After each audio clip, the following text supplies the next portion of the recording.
Chapter 874. The night was dark and the wind was strong. A light drizzle began to fall in the capital. The summer heat was carried away by the rain, and a cool breeze came, making people feel relaxed and happy. The sky was dark, but for this bustling city, the lights illuminated half the sky and dispelled the darkness. One could vaguely see the majestic imperial city in front of them. The capital was gradually falling asleep, and the imperial city was not as noisy as it was during the day. It was especially quiet, with only the occasional sound of insects. So. A few sounds of breaking through the air came closer and closer. A few figures flew across the sky and jumped over the towering walls of the palace, entering what was once the center of Huaxia's power. A few people rushed towards the center of the imperial city, the true Forbidden City peak. With a tap of their feet, they soared into the air and landed on the roof. Stepping on the hundreds of years-old blue tiles, they looked down at the row upon row of palaces as if they were searching for something. How come I don't see any trace of them? They should be here, midnight, at the Forbidden City peak. Could it be that they hid little Zheng to play with us?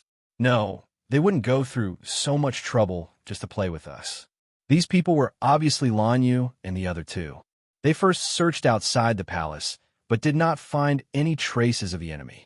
Then they came to the Forbidden City peak. But the time had come, so why did the enemy not appear? Is Madame Wu in such a hurry? A clear voice rang out, and a person walked out from the darkness. With a tap of their feet, they also landed on the roof. Li Xiaotian, it's you. Marshall opened her eyes wide and cried out in surprise. So it's the Holy Maiden of Li Palace. Lan Yu had never seen Li Xiaotian before, but this name was not unfamiliar. His heart trembled, as even the Li Palace was involved in this matter.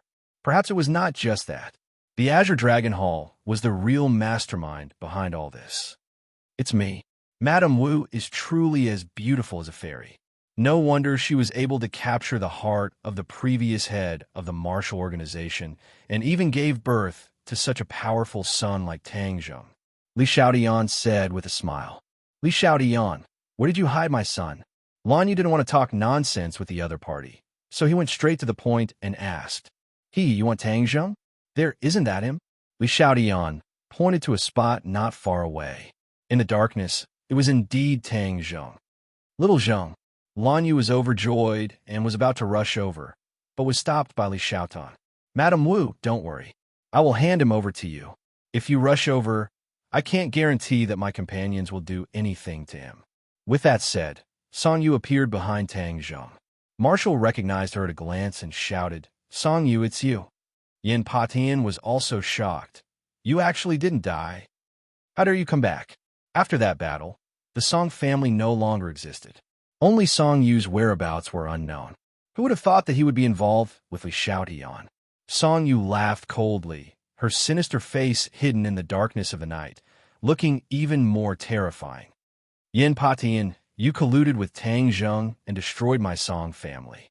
Now that Tang Zheng is dead, the next one will be your Yin family. Song Yu said fiercely, arrogant, to speak such big words. Let's see if you can leave the imperial city today. Yin Patian said, within my hands, how could I not be able to walk out? Song Yu proudly pushed Tang Zheng, who was in his hands. He has already been killed by you. What else do you want to do to him? Seeing that, Lan Yu roared hysterically. Li Xiaotian said, Madame Wu, don't be anxious. Tang Zheng is already dead. A dead person should be buried in peace. You don't want to see him tortured again, right? As long as you promise me two things, I can naturally let him rest in peace.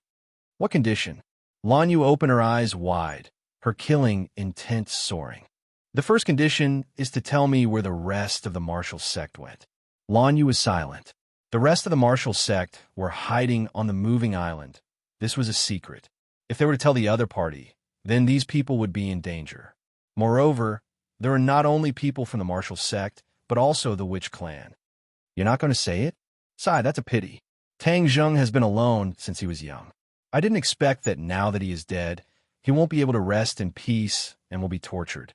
Li Xiaotian said hypocritically, you're not allowed to hurt little Zheng. Lan Yu quickly stopped him. I'll tell you. Lan Yu thought that the island was always moving. Even if she told them, they might not be able to find the island. For the sake of her son, she had no choice but to compromise. They're on an island in the South Sea, very far from the coastline. That's why you didn't find us. Li Xiaotian suddenly realized. No wonder we couldn't find it, even after sending so many people. Hee, you guys really have a soft spot for islands. You found another island this time. Give me the exact coordinates. Lan Yu had no choice but to say a series of coordinates. Li Xiaotian said while beaming, I have no way to verify for the time being, but I believe that for the sake of Mrs. Wu's son, she won't tell me the truth. Then listen to my second condition. As long as you do it, then Tang Zheng will naturally return it to you. Speak. Kill yourself. Li Xiaotian said word by word. Since you two are mother and son, then it shouldn't be bad to die the same way as your son, right? You. Li Xiaotian, I will kill you. Wu flew into a rage and was about to attack Li Xiaotian.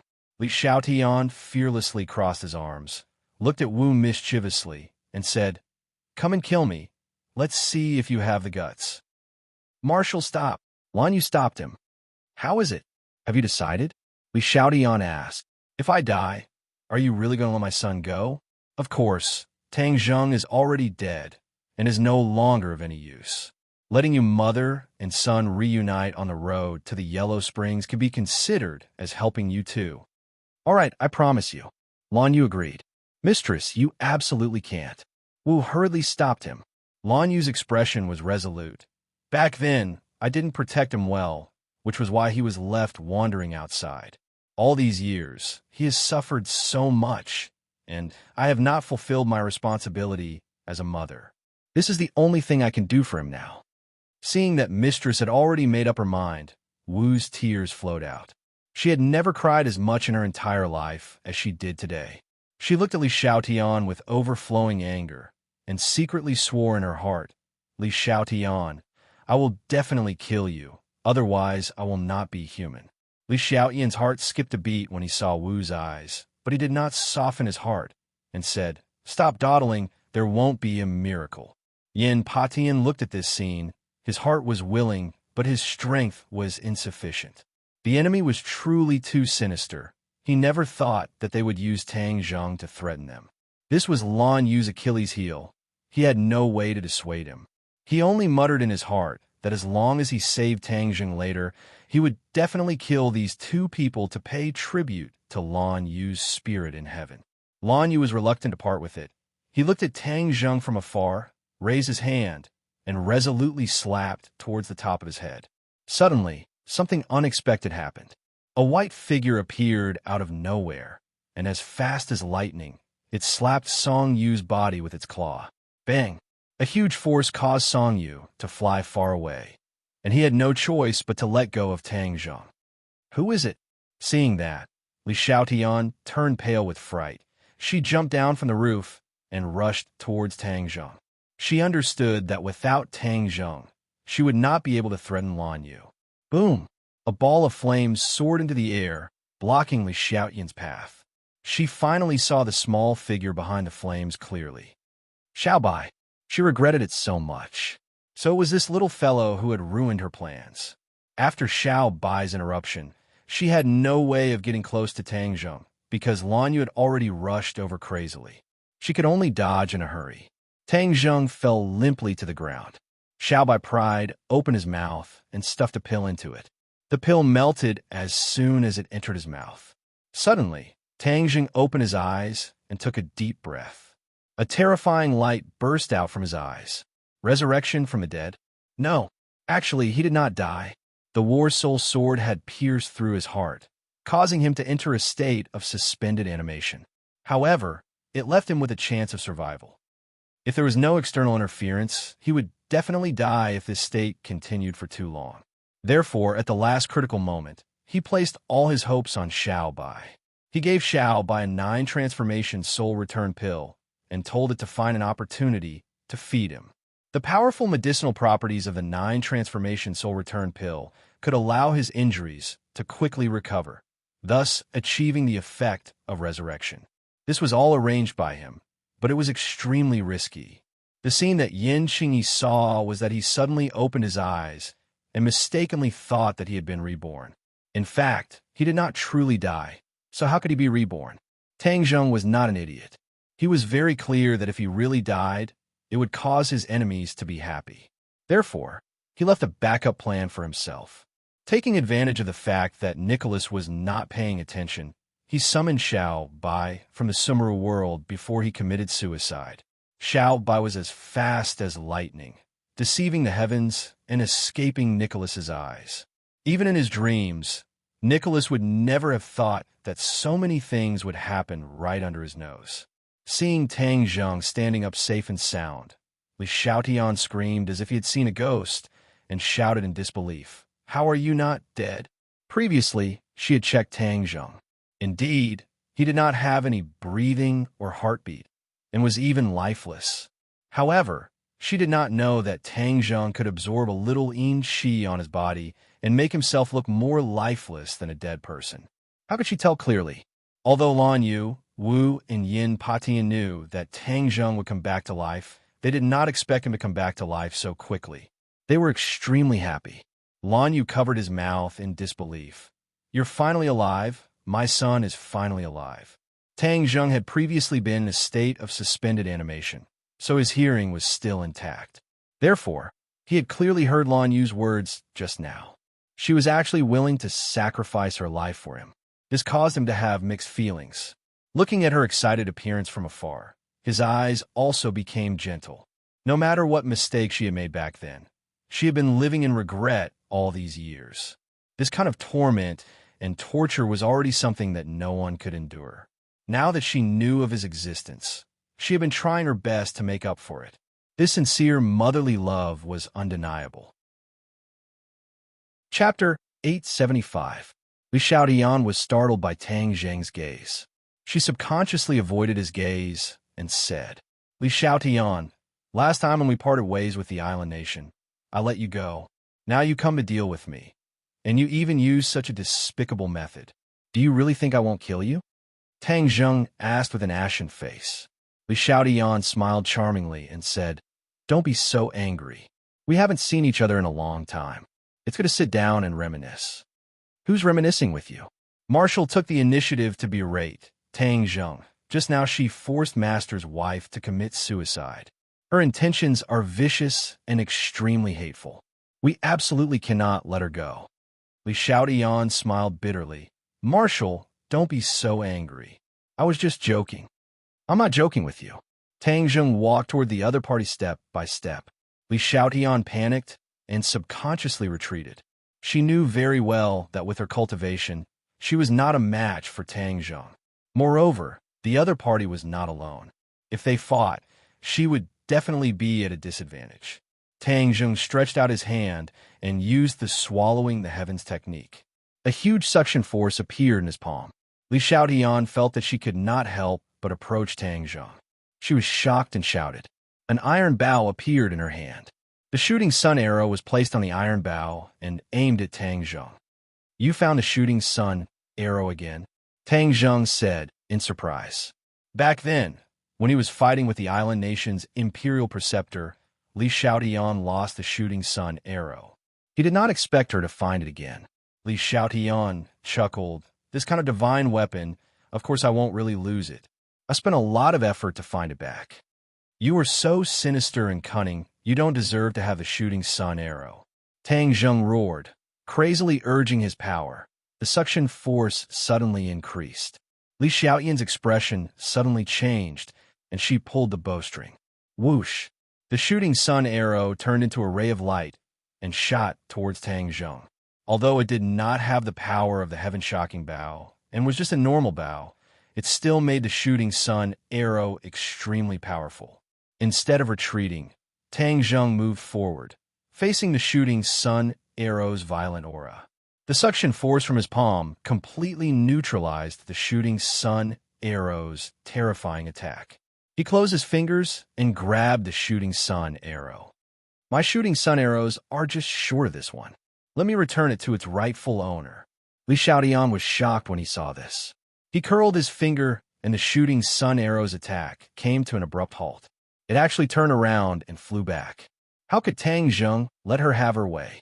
He increased his power, and the shooting sun arrow immediately stopped. Tang Zheng grabbed the tail of the arrow. Ding! With a clear sound, the extremely hard-to-find thread at the end of the shooting sun arrow was cut off, and the shooting sun arrow completely fell into Tang Zheng's palm. "Give it back!" Li Xiaotian cried out involuntarily, but to no avail. So.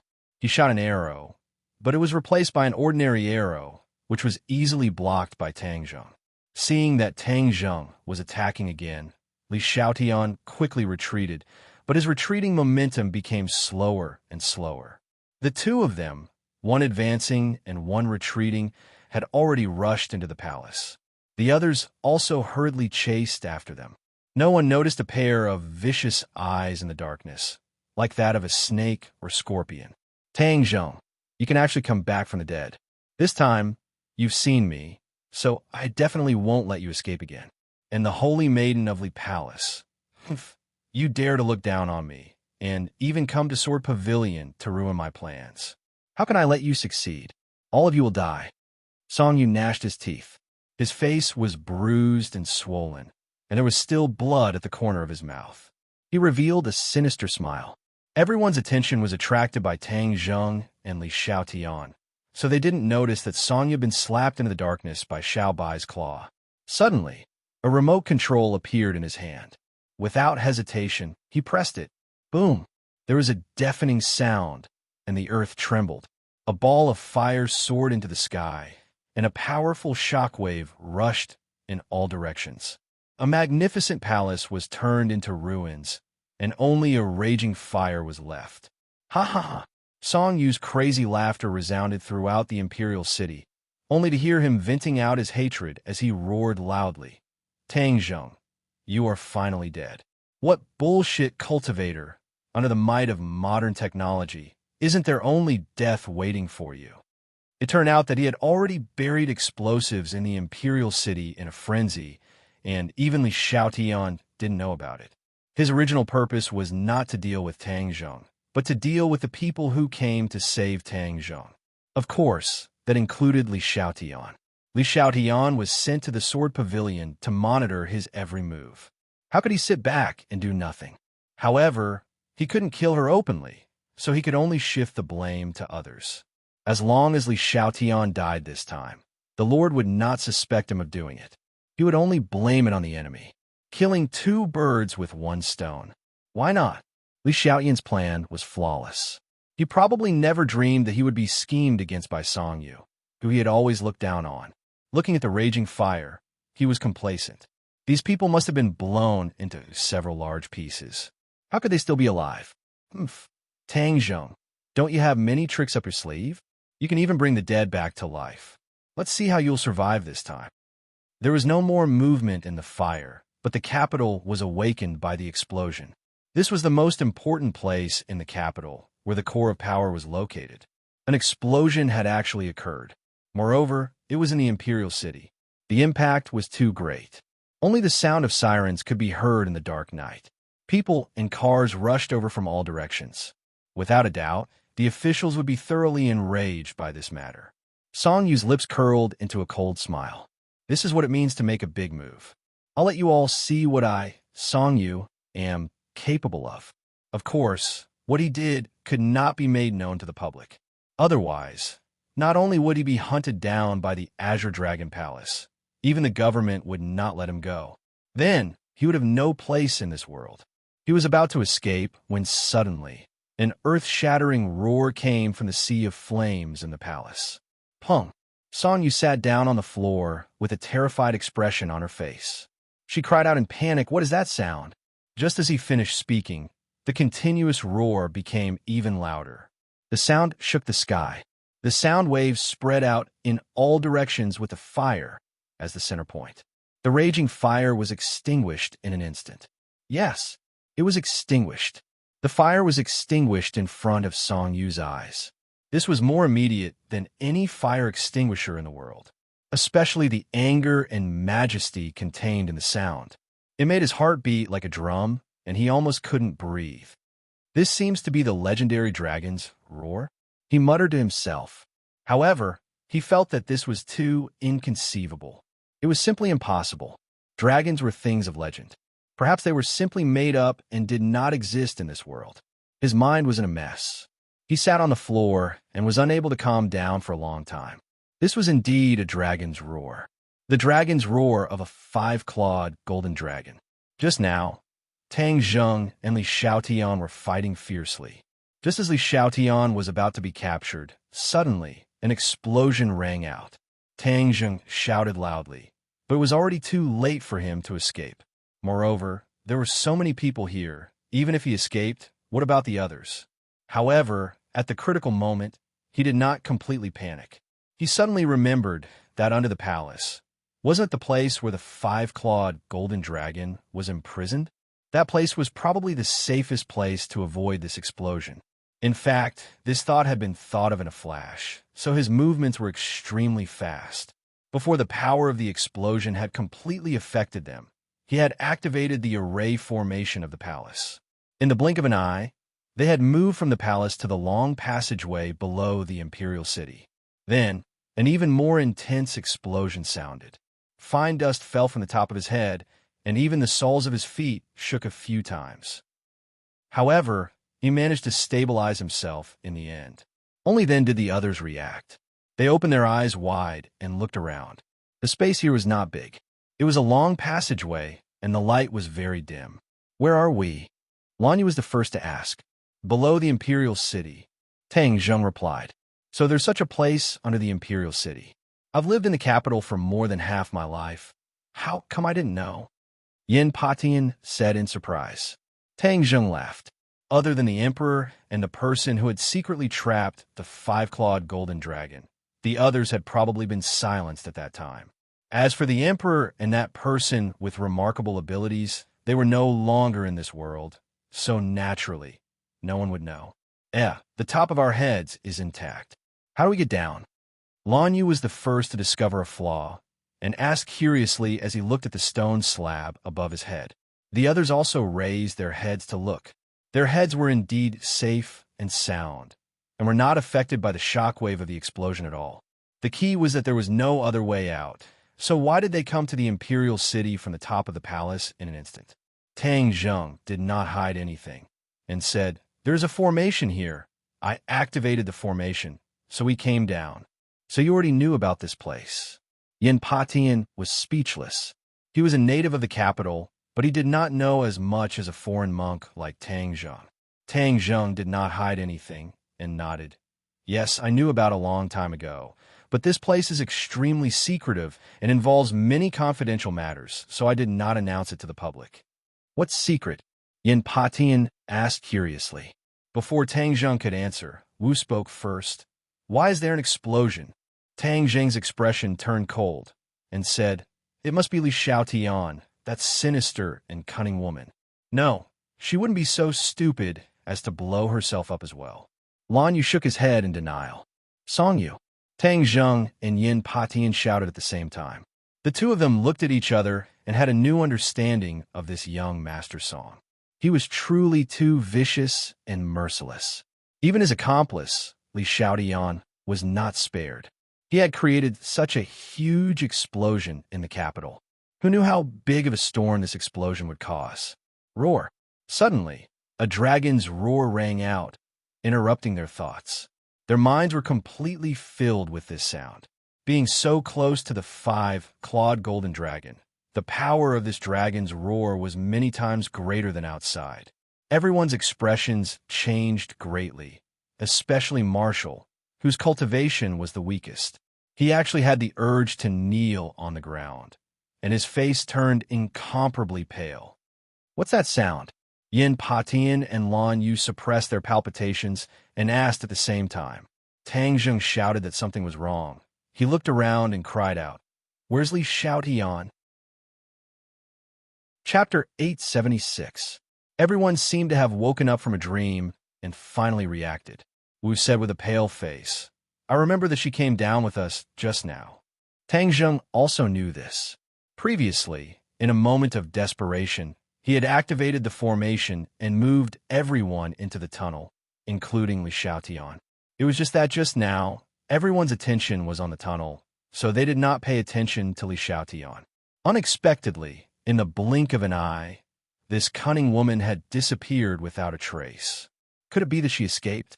Lan Yu asked anxiously. No way. Tang Zheng firmly shook his head. Li Xiaotian was not a cultivator, so he had no way of opening this formation.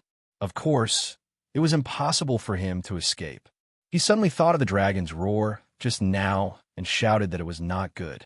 This woman must have escaped along the tunnel, but she did not expect to escape to the place where the five-clawed golden dragon was imprisoned. Perhaps the odds were against her. However, when Tang Zheng recalled that dragon's roar, he felt a lot of unease in his heart, as if the sound had traveled along the stone slab to the outside world. In the past, because of the imprisonment of the array formation, no matter how big of a commotion the five-clawed golden dragon made, it would definitely not be transmitted to the outside world. Of course, it was impossible for the sounds outside to reach this place, but the sound of the explosion just now had clearly been transmitted in. 2. Therefore, Tang Zheng felt a little uneasy. If the sound from the outside could be transmitted in, then could it be that the dragon's roar just now could also be transmitted out? Then this matter would really be blown up. Dragons were existences in myths and legends. If the authorities or other powers knew of the existence of the five-clawed golden dragon, they would probably think of ways to come here. Perhaps they would use it for research, or perhaps they would release it. No matter what, Tang Zheng did not want to see that scene. As for the ordinary people, they would panic and feel fear because of this dragon's roar. If this dragon's roar were to spread out, it would definitely not be a good thing for this world. Damned explosion, damned Songyu, to actually cause such a serious chain reaction. Tang Zheng gnashed his teeth in hatred. What's going on? What was that roar just now? Yin Patian asked curiously. At this point, Tang Zheng was not going to hide it from them. Moreover, Li Xiaotian had fled to the five-clawed golden dragon, so he had to make a trip there. Let me tell you something. Don't be scared. Tang Zheng softened his tone and tried to speak as calmly as possible. Yin Patian laughed and said, I have lived for more than half of my life. What have I not seen before? I don't think there is anything that can scare me. Yin Patian was full of confidence, and the other two were about the same. They looked at Tang Zheng with burning eyes, waiting for him to reveal the answer. Tang Zheng smiled mysteriously and said, That might not be the case. In any case, you should be mentally prepared. Tang Zheng didn't say it out loud. This was too miraculous, and it was better to see it with his own eyes. Tang Zheng led them through the long passageway. The three of them looked at each other, not knowing what Tang Zheng was up to. Unknowingly, a wave of pressure gradually assaulted their hearts. This feeling was very similar to the feeling that the roar from before gave them. The expressions of the three of them became solemn as they craned their necks to look ahead. Suddenly, a ray of golden light entered their eyes. The three of them turned pale with fright. They didn't know what this golden light was, but there was a kind of aura that made their hearts palpitate and even made them feel fear. With their current cultivation, an aura that was enough to make them feel fear was extremely rare. What was inside? Could it be related to that roar just now? The answer was soon revealed. When they reached the end of the tunnel, the golden light had already covered their bodies. They almost held their breaths, as if a huge boulder was pressing down on their hearts. As they stepped in, they were completely bathed in the golden light. When they looked up, three long cries of surprise rang out at the same time. They were dumbstruck, and their eyeballs seemed to be about to pop out as they stared straight at the huge monster. The five-clawed golden dragon moved. Its coiling body moved, and its huge dragon head bent down. Whoosh! A dragon's breath was spat out from its mouth. It was like a gust of wind blowing on their bodies, causing their hearts to almost jump out of their throats. Dragon. A living true dragon. This was the only thought that echoed in their hearts for a long time. The rest of the thoughts were thrown out of their minds. Their minds were blank. For a moment, they were stunned like puppets. Who were they? The five-clawed golden dragon was the first to break the silence. A dragon can speak? The three of them felt as if a clap of thunder rang out in their heads, causing them to feel dizzy.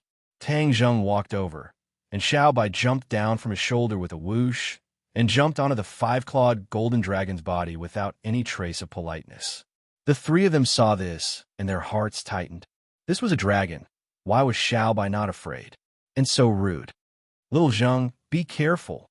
Lanyu did not know where her courage came from, but she actually stood in front of Tang Zheng without a care for her own safety. Although her heart was filled with fear out of her mother's nature and instincts, she still did not turn back and did not take half a step back. Don't worry, it won't hurt me. Tang Zheng patted Lanyu's shoulder, walked past her, and looked up at the five-clawed golden dragon. They're all my friends. Don't scare them. Tang Zheng's tone was very calm, without the slightest bit of fear, causing the others' hearts to pound. You dare to speak to a dragon like this? Are you really not afraid? Friends? Why did you suddenly bring so many people today? Moreover, they are so weak. The five-clawed golden dragon curled its lips and said with contempt, so weak. The few of them wanted to cry, but had no tears. If anyone else said such words, they would definitely be reprimanded for boasting shamelessly. However, when it came from the five-clawed golden dragon's mouth, they did not have any thoughts of resisting. Although they did not know the exact strength of the five-clawed golden dragon, in front of it, they really felt that they were insignificant and weak. Only now did they understand the meaning of Tang Zheng's words, telling them not to be scared. They thought that these words were making a big fuss out of nothing. How could they be scared? Now that they saw the five-clawed golden dragon, they had to admit that they were really scared. That roar just now was definitely the dragon's roar.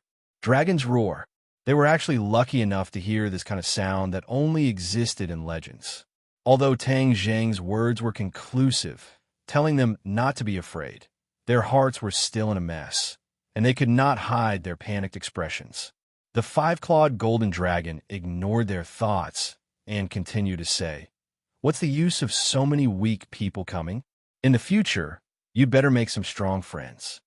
The three of them laughed bitterly. They were deeply despised, but they were powerless to refute. "You don't have to worry about me making friends," Tang Zheng said indifferently. Hearing Tang Zheng's words, their breathing became rapid again. "Please, when you talk to a dragon, you should soften your tone. Otherwise, it will be terrible if it gets angry." But looking at Tang Zheng's fearless appearance, they felt that their worries were unnecessary. They were afraid that Tang Zheng had already met with the five-clawed golden dragon countless times. As for the relationship between them, they could not figure it out even if they racked their brains. "Was there a woman who broke in just now?" Tang Zheng asked. "Oh yes, is she also your friend?" The five-clawed golden dragon asked. "No, that's good. I was just about to eat her." The five-clawed golden dragon moved its body, revealing Li Xiaoyan's figure. She was twisted between the dragon's body, already sluggish, as if she was scared silly, with her mouth wide open and eyes wide. No matter how powerful and smart she was, when she saw a creature like a dragon, she still reacted like an ordinary person. When she heard that the five-clawed golden dragon was going to eat her, she was so scared that her whole body trembled. Finally, as if waking up from a dream, she reacted and shouted, "Don't eat me! Don't eat me! Tang Zheng, save me!" Tears burst out of her eyes, a pear blossom bathed in rain, delicate and pitiful. How could Tang Zheng be deceived by her pitiful appearance? She was a two-faced woman with a poisonous heart. To be kind to her was to be cruel to oneself. Tang Zheng coldly snorted and said, "Li Xiaotian, you have repeatedly gone against me. If it weren't for the fact that we had gone through life and death together, I would have killed you long ago. But this time, you didn't repent and came to kill me, and even attack the people around me. Do you think I'll let you go?" Li Xiaotian shook her head like a rattle drum and explained, No. This time it wasn't me who wanted to deal with you. This was all Song Yu's idea. It was his rotten idea in front of the Lord. He said that if he wanted to deal with you, he would first deal with the people around you. They are your fatal weakness. I was only sent by the Lord to assist him." Tang Zheng mockingly sneered and said, "Do you think I will still believe you? I don't expect you to believe me, but everything I said is the truth. Li Xiaotian seemed to have grabbed onto a life-saving straw, refusing to let go, and explained pitifully. You are the holy maiden of the Li Palace, but who is Song Yu? The Azure Dragon Hall Lord valued him, but not you, and even let you only assist him. How is that possible? I think this time it is you who is in charge, and he is the support. Tang Zheng was not an idiot and hit the nail on the head. No, you are wrong. Song Yu is not the same as before. Before the Sword God died, he passed Sword Pavilion to him. So he is now the master of Sword Pavilion. His position is equal to our Li Palace's palace master. Although I am the holy maiden of the Li Palace, how could I dare to compete with him? Li Xiaotian said, half-truthfully. It was true that Song Yu was the master of Sword Pavilion in name, but he was restricted everywhere. Moreover, his cultivation was not good. So how could he be compared to Granny Li? Tang Zheng looked at her curiously. This was something he did not know. He could not help but ask, you said that Song Yu became the master of Sword Pavilion? He still remembered the Sword Pavilion he had met in the northeast. Besides the Sword God, those sword slaves were also very good. Moreover, they were all obedient, like death warriors. If he had these sword slaves following him, his strength would definitely not be weak. Chapter 877. Tang Zheng had to admit that Li Xiaotian had a glib tongue and was very provocative and bewitching. But thinking of her various actions, Tang Zheng suppressed that trace of kindness and said with a murderous look, You have a glib tongue, but I won't let you go even if you break the heavens. Li Xiaotian was very clear that she was on the chopping block and her life was in Tang Zheng's hands. So she hurriedly said, Tang Zheng, listen to me. If you kill me, it won't do you any good. Instead, it will let Song Yu's scheme succeed. I have my own ways to deal with Song Yu. You don't need to worry. But if the venerable lord is deceived by Song Yu and thinks that you are the one who harmed me, then Song Yu's scheme will succeed and she will truly control Sword Pavilion. There will be endless troubles in the future. Tang Zheng snorted and said disdainfully, The Sword God is many times more powerful than Song Yu. When he was in charge of Sword Pavilion, I wasn't afraid, so why would I be afraid of Song Yu? Seeing that her every suggestion was refuted, Li Xiaotian was anxious and angry. How can a person of great ambition be so impulsive? You should weigh the pros and cons, Tang Zheng sneered. As you said, I weighed the pros and cons and felt that killing you is more useful than keeping you alive. Li Xiaotian hurriedly shook her head. No. It's useless to kill me. A dead person is useless. Only by enduring and living can you make the best use of everything. Is an element of, Tang Zheng sneered, Li Xiaotian, if you knew this would happen, then why did you do it in the first place? I advise you not to waste your saliva and cherish the last moments of your life. Tang Zheng was determined this time. Li Xiaotian was as vicious and merciless as a snake. The most important thing was that she already knew about the existence of the five-clawed golden dragon. If what she said was true, she would go back and expose Song Yu's true face. Then, the Great Lord would naturally know about the existence of the five-clawed golden dragon, which was not a good thing. Li Xiaotian stubbornly widened his eyes. Moving his lips, he still said unwillingly, Don't you really want to know about the Azure Dragon Palace? I can tell you all about it. Know yourself and know your enemy, and you will never be defeated. This is the best strategy. How do I know if you're telling the truth? Tang Zheng teased. I swear that everything I said is true. There is not a single word of falsehood. Li Xiaotian promised. Tang Zheng firmly shook his head. There's no need for you to ask. I have my own ways to find out. Of course, he wouldn't let Li Xiaotian die so easily. He had to squeeze out all of her value. Among them, the most important thing was obviously the secret of the Azure Dragon Palace. She definitely knew a lot of secrets in this area, so he definitely couldn't let her commit suicide like Jian Shi-san. Li Xiaotian was truly in despair. Tang Zheng was stubborn. Even if she had a glib tongue, she wouldn't be able to shake Tang Zheng's heart. Five-clawed golden dragon, let her go. The five-clawed golden dragon said unhappily, She's my snack. I'm just borrowing her for a while. I'll return her to you in a while.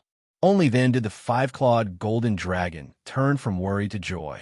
Then don't break my snack. When the others heard this, their expressions changed. Looking at the five-clawed golden dragon's mouth, their hearts turned cold. A single person wasn't enough to fill the gaps between its teeth. Marshall said, "She brought this upon herself. Just now. She even wanted to harm you, mistress." Yin, Patian, and Lan Yu had yet to recover from their shock. They were thinking even more. Since even the legendary true dragon had appeared, the impact on their worldview could be imagined. Especially looking at the conversation between Tang Zheng and the five-clawed golden dragon. It was as if they were on equal footing. This kind of relationship was too subtle and puzzling. What exactly was it about Tang Zheng that the five-clawed golden dragon thought so highly of him? In addition, the most important thing was, why was there a dragon under the imperial city? However, they were unable to ask this question for the time being. They only subconsciously stared at the five-clawed golden dragon, wanting to see every detail of it with fear and curiosity. The five-clawed golden dragon let go of Li Xiaotian, and Li Xiaotian leaped, wanting to fly over everyone's heads. Tang Zheng did not move, but heard the five-clawed golden dragon snort angrily. "How can my snack run away?" Whiz! With a sweep of the dragon's tail, Li Xiaotian used all of his abilities to dodge, but he was still swept away. Like a fallen leaf in autumn, he lightly fell to the ground. Tang Zheng grabbed with his big hand, and Li Xiaotian was sucked in front of him by the heaven-swallowing technique. His big hand directly pressed down on her head. At the same time, he used the body-securing technique, making her unable to move or even commit suicide, with Jianshi San as an example. And the people of the Azure Dragon Palace all facing death with equanimity, he did not want her to have the chance to commit suicide. Tang Zheng did not hesitate to use the soul-searching technique. Li Xiaotian screamed miserably, and his eyes became sluggish. One scene after another, one message after another flew into Tang Zheng's mind. He opened his eyes wide in surprise. Li Xiaotian really knew a lot of secrets, and many of the problems that had been troubling him in the past were immediately solved. In addition, he also realized that Li Xiaotian's previous words were half true and half false. This time, she was the one in charge of this matter, not Songyu. Songyu was only pushed to the front.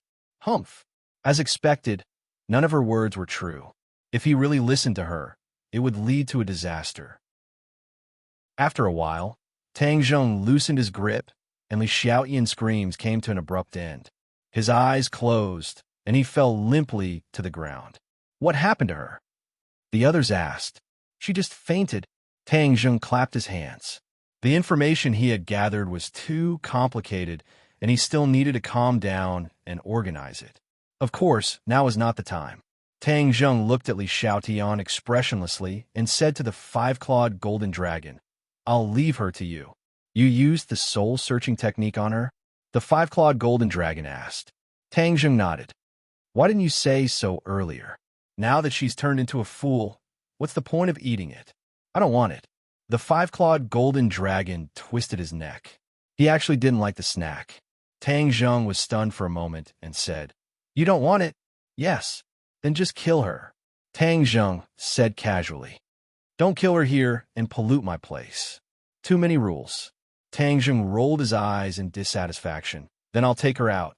Tang Zheng patted her cheeks a few times, but she didn't wake up. Tang Zheng frowned, but now that she had turned into a fool and was no longer a threat, he didn't take it to heart. He simply put her in a Sumru world and killed her when he got out. Seeing Li Xiaotian disappear in front of everyone's eyes, no one was surprised. After all, the five-clawed golden dragon was in front of them. What exactly happened outside? There was such a big movement just now, and even the array formation here was shaken. The five-clawed golden dragon asked. Tang Zheng's heart moved. There was an explosion.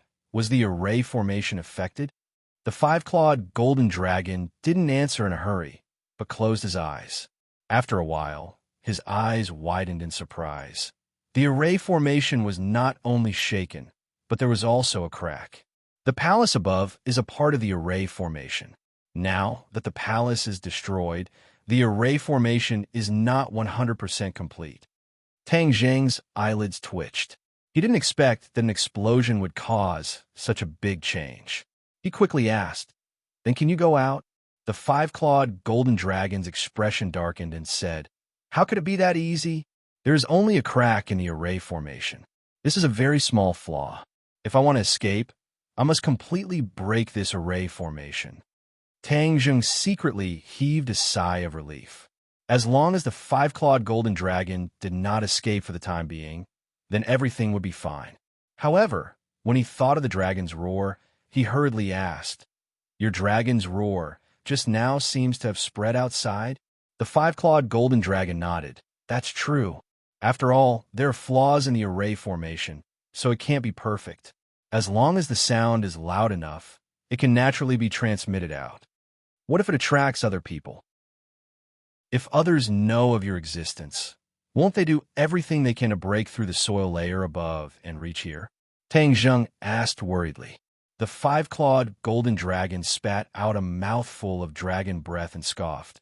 "If it was really that easy, then wouldn't I have escaped long ago? How could a layer of soil stop me?" "Oh, then what exactly is going on?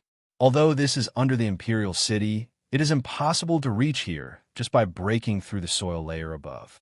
This is because this is an imaginary space. Although it is dependent on the Imperial City, it is impossible to reach here without relying on the array formation." The five-clawed golden dragon spoke tirelessly, causing the stone hanging in Tang Zheng's hand to gradually fall to the ground. He thought of Shumi Tianxia. Perhaps this was a small space similar to Shumi Tianxia. In this way, even if they heard the dragon's roar, it would be impossible for others to reach here and release the five-clawed golden dragon. However, there's another advantage to this matter, and that is that there are flaws in the array formation. Perhaps in the future, you won't have to wait until you reach the soul formation stage to be able to break the array formation and help me escape. The five-clawed golden dragon rolled his eyes and said happily, "Then how high of a cultivation level do I have to reach?" "I don't know. I'll only know after I try. Anyway, your current cultivation level is not enough. Let's wait until you reach the Yuanying stage." Tang Zheng nodded his head hesitantly. Seeing that the others were staring at him with curiosity, he pondered for a moment and did not hide anything. In front of the five-clawed golden dragon, he roughly explained everything that had happened. Only now did they understand that the five-clawed golden dragon was trapped here and had to rely on Tang Zheng to escape. No wonder the difference in strength between the two sides was so great, yet they could sit on equal footing. Of course, Tang Zheng did not say that he was a Skywalker. This was one of his biggest secrets. "The three of you, the existence of the five-clawed golden dragon, is the greatest secret. You must not spread it out, understand?" Tang Zheng's expression darkened as he warned. "You can't even tell the people closest to you." Yin Patian nodded his head without hesitation. To be able to see the legendary dragon in his lifetime, that would be his greatest fortune. Moreover, he also understood the severity of the matter. This kind of news absolutely cannot be leaked out. Of course, Lan Yu and Wu had no objections. Taking advantage of the chaos above, we should leave first. Otherwise, when the officials arrive, it won't be easy for us to leave even if we want to," Tang Zheng said. The others nodded in agreement. They reluctantly looked at the five-clawed golden dragon, as if they wanted to firmly engrave its appearance in their minds. Tang Zheng activated the formation, and the three of them felt the scene in front of them change. In the blink of an eye, the five-clawed golden dragon disappeared, and they stood on top of a pile of ruins. Shwa shwa shwa. Chapter 878. The dazzling light shone down like it was daytime, firmly focused on them. "Shit!" Tang Zheng secretly cried out and hurriedly looked around. Sure enough, the surroundings were already filled with people. The police with loaded guns had already surrounded the ruins so that not even a drop of water could trickle through. Each one of them held a gun, the black muzzle of the gun pointed at them.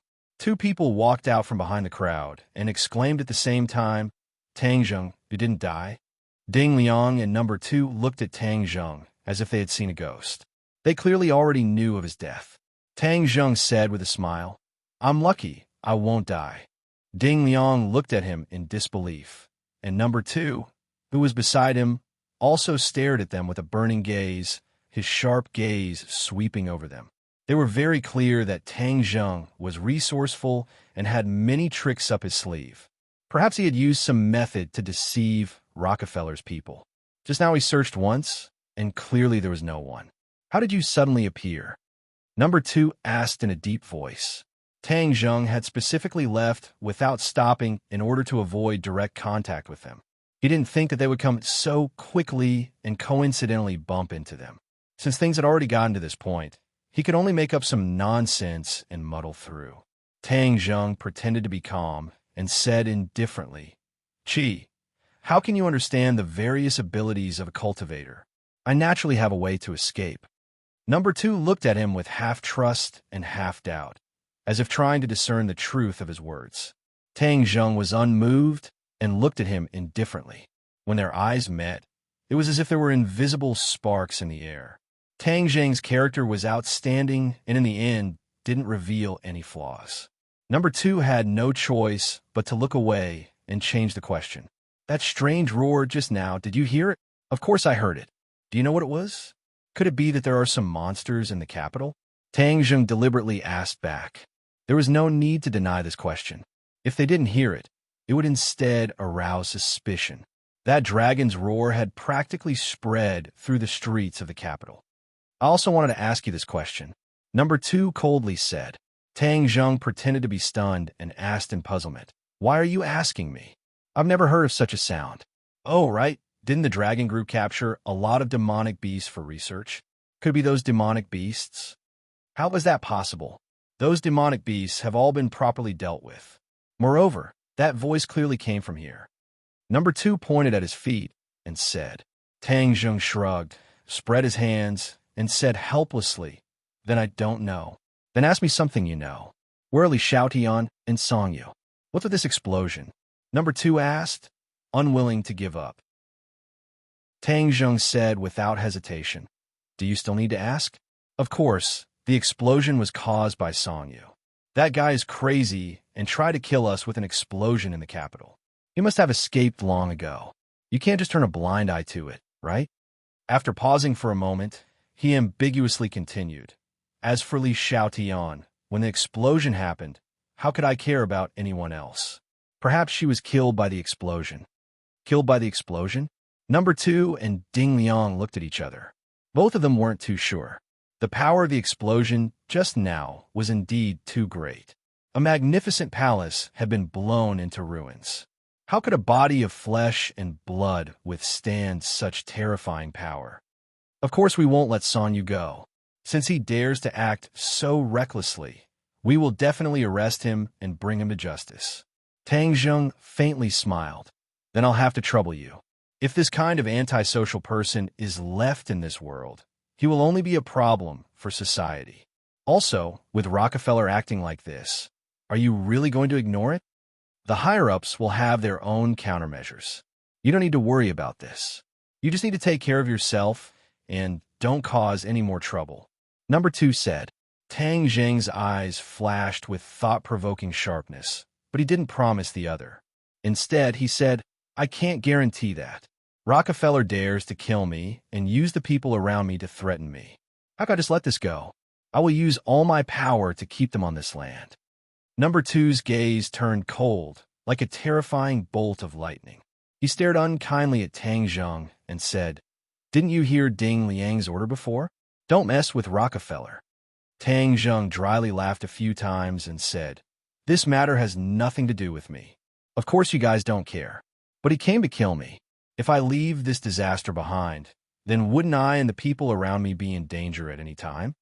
It's better to squash enmity than keep it alive. Some things can't be solved. Are you really going to turn the capital upside down?" Number 2 took a step forward and approached Tang Zheng. Before Tang Zheng could make a move, Yin Patian had already taken the lead and stood in front of Tang Zheng to protect him. He said, "You guys can put yourself in Tang Zheng's shoes and think about it. Is all of this his fault? If we don't work together to resist the enemy, wouldn't we be a joke to outsiders?" However, Number 2 was not afraid of Yin Patian and said sternly, "Elder Yin, have you thought it through? Could it be that your Yin family really wants to get involved in this mess? Yin Patian laughed out loud and said disapprovingly, Yin family swears to stand together with Tang Zheng. Any person or power that dares to go against Tang Zheng, the Yin family will definitely not sit idly by. When Yin Patian saw the 5-clawed golden dragon, his confidence in Tang Zheng soared to an unprecedented level. Of course, he would stand on his side without reservation. Although number 2 represented the authorities and even the intentions of the higher-ups, he still supported Tang Zheng without hesitation. Number 2 was overwhelmed with shock. He was very clear about the cautious style of these large families. Although the Yin family was the leader of the large families in the past and had great strength, they had never gone against the authorities. However, this time, he clearly supported Tang Zheng, which was equivalent to standing on the opposite side of the authorities. Furthermore, Yin Patian was very clear about who exactly number 2 represented, but he still did not turn back. This couldn't help but shock number 2. Could it be that Yin Patian thought so highly of Tang Zheng that he didn't even give face to the authorities? Yin Patian did not care about number 2's thoughts. He only looked at him firmly, indicating his firm stance. Number 2 coldly snorted and did not comment. His gaze turned to Tang Zheng and said, Tang Zheng, you've caused such a big commotion. Come with me. Someone wants to see you. Tang Zheng guessed that the chief definitely wanted to see him. Since the matter had become so big, it wouldn't be bad to test the other party's bottom line. Although even if the other party explicitly opposed it, he would still attack Rockefeller without hesitation. I'll go with you, Lan Yu said without hesitation, obviously afraid that his son would suffer. There were many experts in the inner palace, and Tang Zheng was alone. It was truly risky. Only Tang Zheng can go.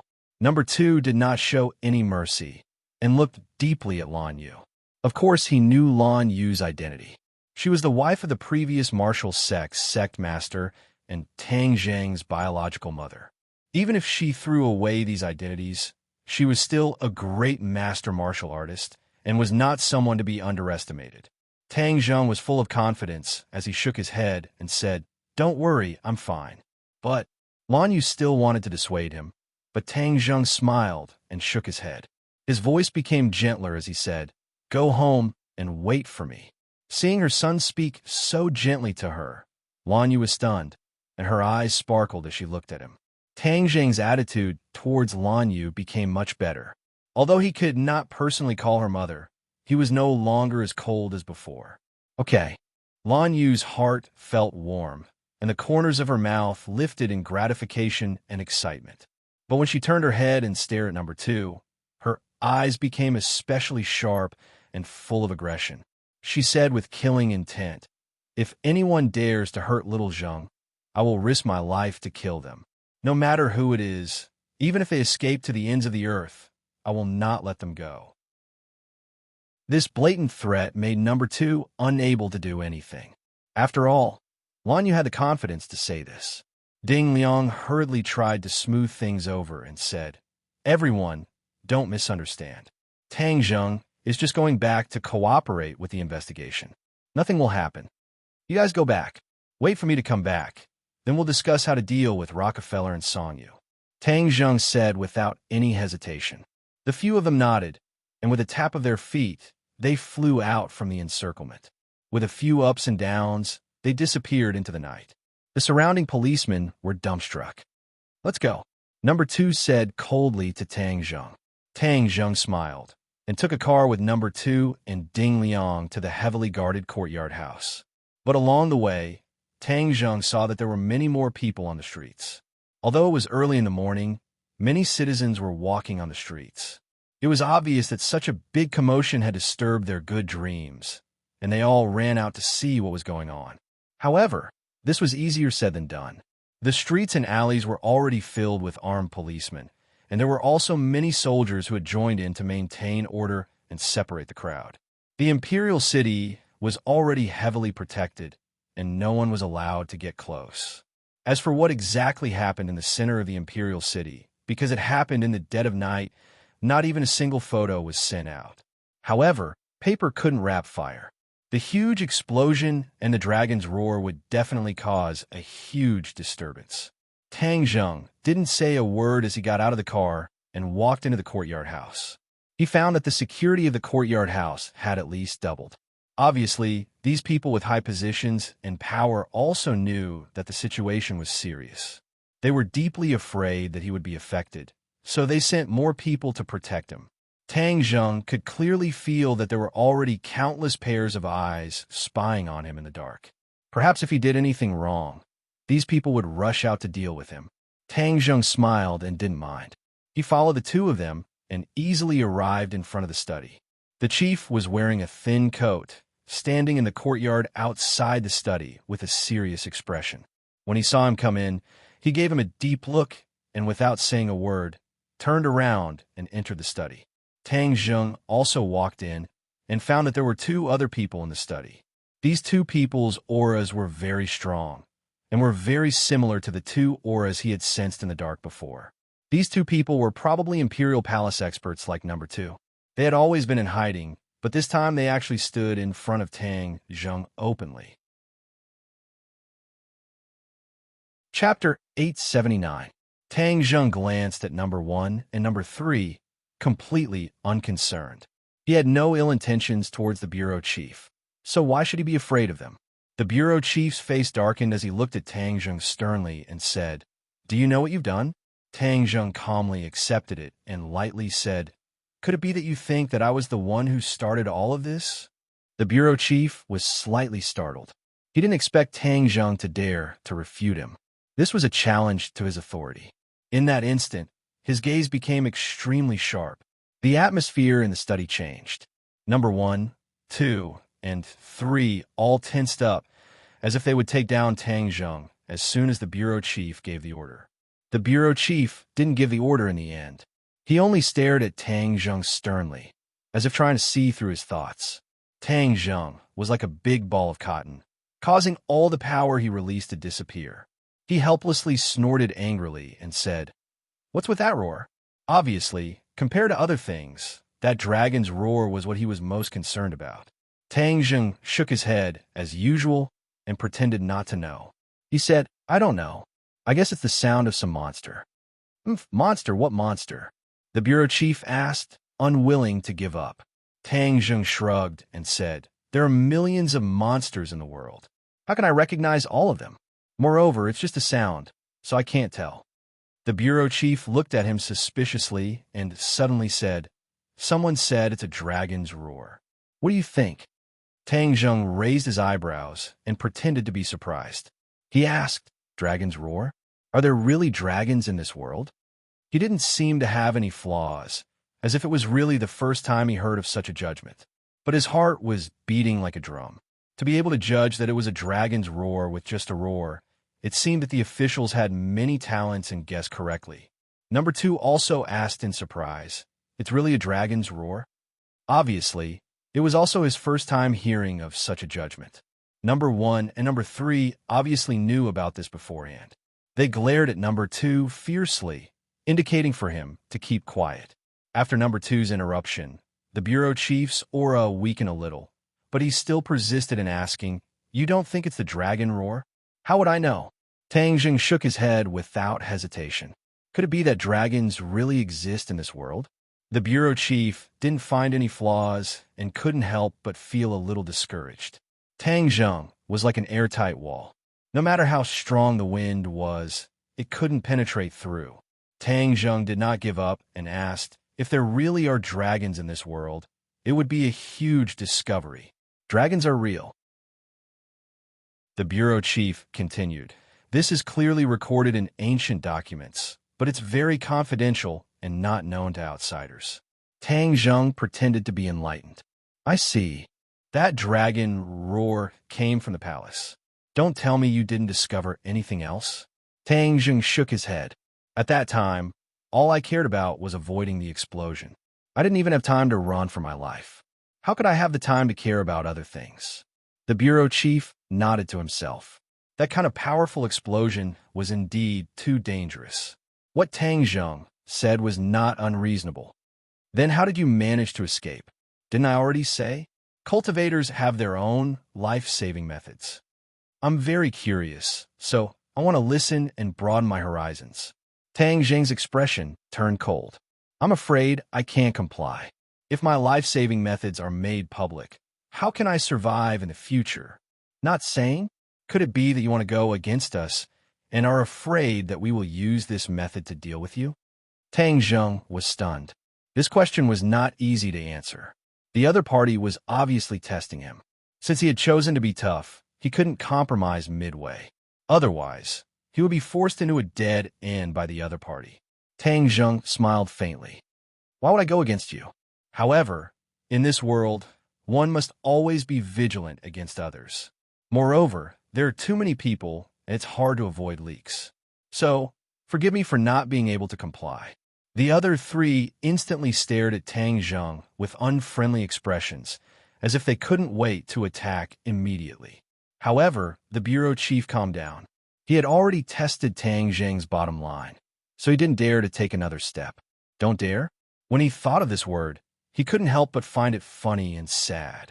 He was a superior above millions of people, but he had to care about the feelings of a young man. It was really ridiculous. Although he was helpless, he had to admit that this was the truth. Tang Jing saw the intention to retreat from the bureau chief's eyes, and a trace of joy flashed through his heart. It seemed that his tenacious persistence was fruitful. I heard that you don't intend to bury the hatchet with the Rockefeller family? The bureau chief changed the question. Tang Jing sneered. Bury the hatchet? Do you think it's possible? Why not? The Rockefeller family is a big family and knows how to weigh the pros and cons. As long as we come forward to mediate, they will definitely take a step back. There's no need to fight to the death. Young man, take a step back and you'll have a better view. Tang Jing shook his head without hesitation. It's none of my business. The Rockefeller family is not targeting you, so of course you can say that. Not only does he want to kill me, but he also wants to harm the people around me. This is my reverse scale. If anyone dares to touch it, I will definitely deal with him to the end and not let him have an easy time. After a slight pause, he emphasized his tone and repeated, anyone. Of course, this anyone was not limited to the Rockefeller family, but also included other people. The people in front of him were no exception. This was a resolute expression of his attitude. This kind of behavior was undoubtedly very provocative, especially for such a person with such a high position and power. The bureau chief's face changed instantly. It became gloomier and more serious. His sharp gaze was like a knife, about to pierce through Tang Jing. But Tang Jing did not retreat at all. After experiencing the Rockefeller family incident, he became cautious and wanted to strangle all possible dangers in the cradle. It didn't matter if they dealt with him, but if they dared to target the people around him, then he would definitely be angrier and fight to the death with them. The bureau chief understood the deep meaning in Tang Jing's words. That was why he was so angry. He was threatening him to his face. He really wanted to flare up and have someone arrest Tang Jing. But after all, he was not a 3-year-old child. He was very good at weighing the pros and cons. At this moment, having an enemy like Tang Jing was definitely not a good thing for him. So, he took a few deep breaths and finally suppressed the anger in his heart. He looked at Tang Jing and said, Rockefeller is not so easy to deal with. If you cause such a big disturbance again, then I won't sit back and do nothing. That's not up to me. You know what kind of people the Rockefeller family is.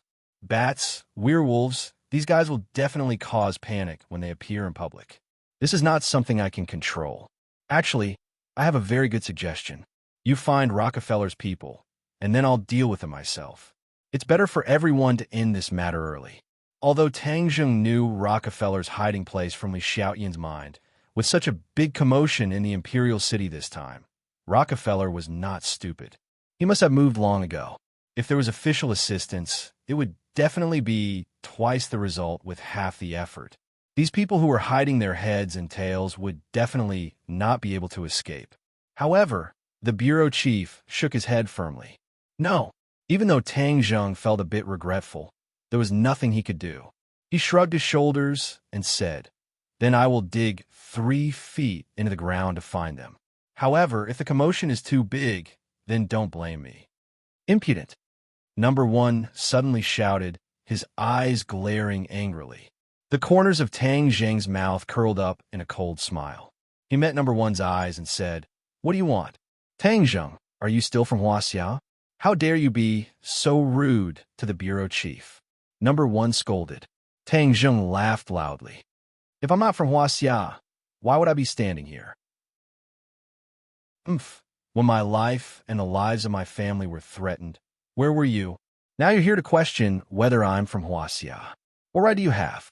Or, let me ask you bluntly, who do you think you are?" This attitude was undoubtedly arrogant to the extreme, as if he was scolding the locust tree. But what he said was not without reason. Tang Zheng was a young man, so he had the hot-bloodedness of a young man. If he acted like an old and wise person in everything, then there would be a problem. Tang Zheng had experienced so many big and small battles, so the hot-bloodedness in his bones was very strong.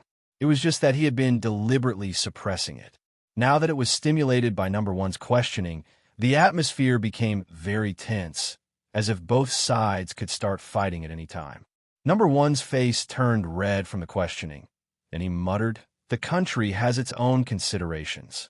How can you sacrifice the interests of the whole for your own personal interests?" "I don't care about the interests of the whole. I only care about myself. Only when I'm not threatened can I care about others. Moreover, without an individual, how can there be a whole?" Tang Zheng was very eloquent and was not something a martial artist like number one could compare to. For a moment, number one was refuted until he was speechless. The bureau chief's expression was uncertain, and he kept staring at Tang Zheng. Seeing Tang Zheng's hot-bloodedness, he was not surprised.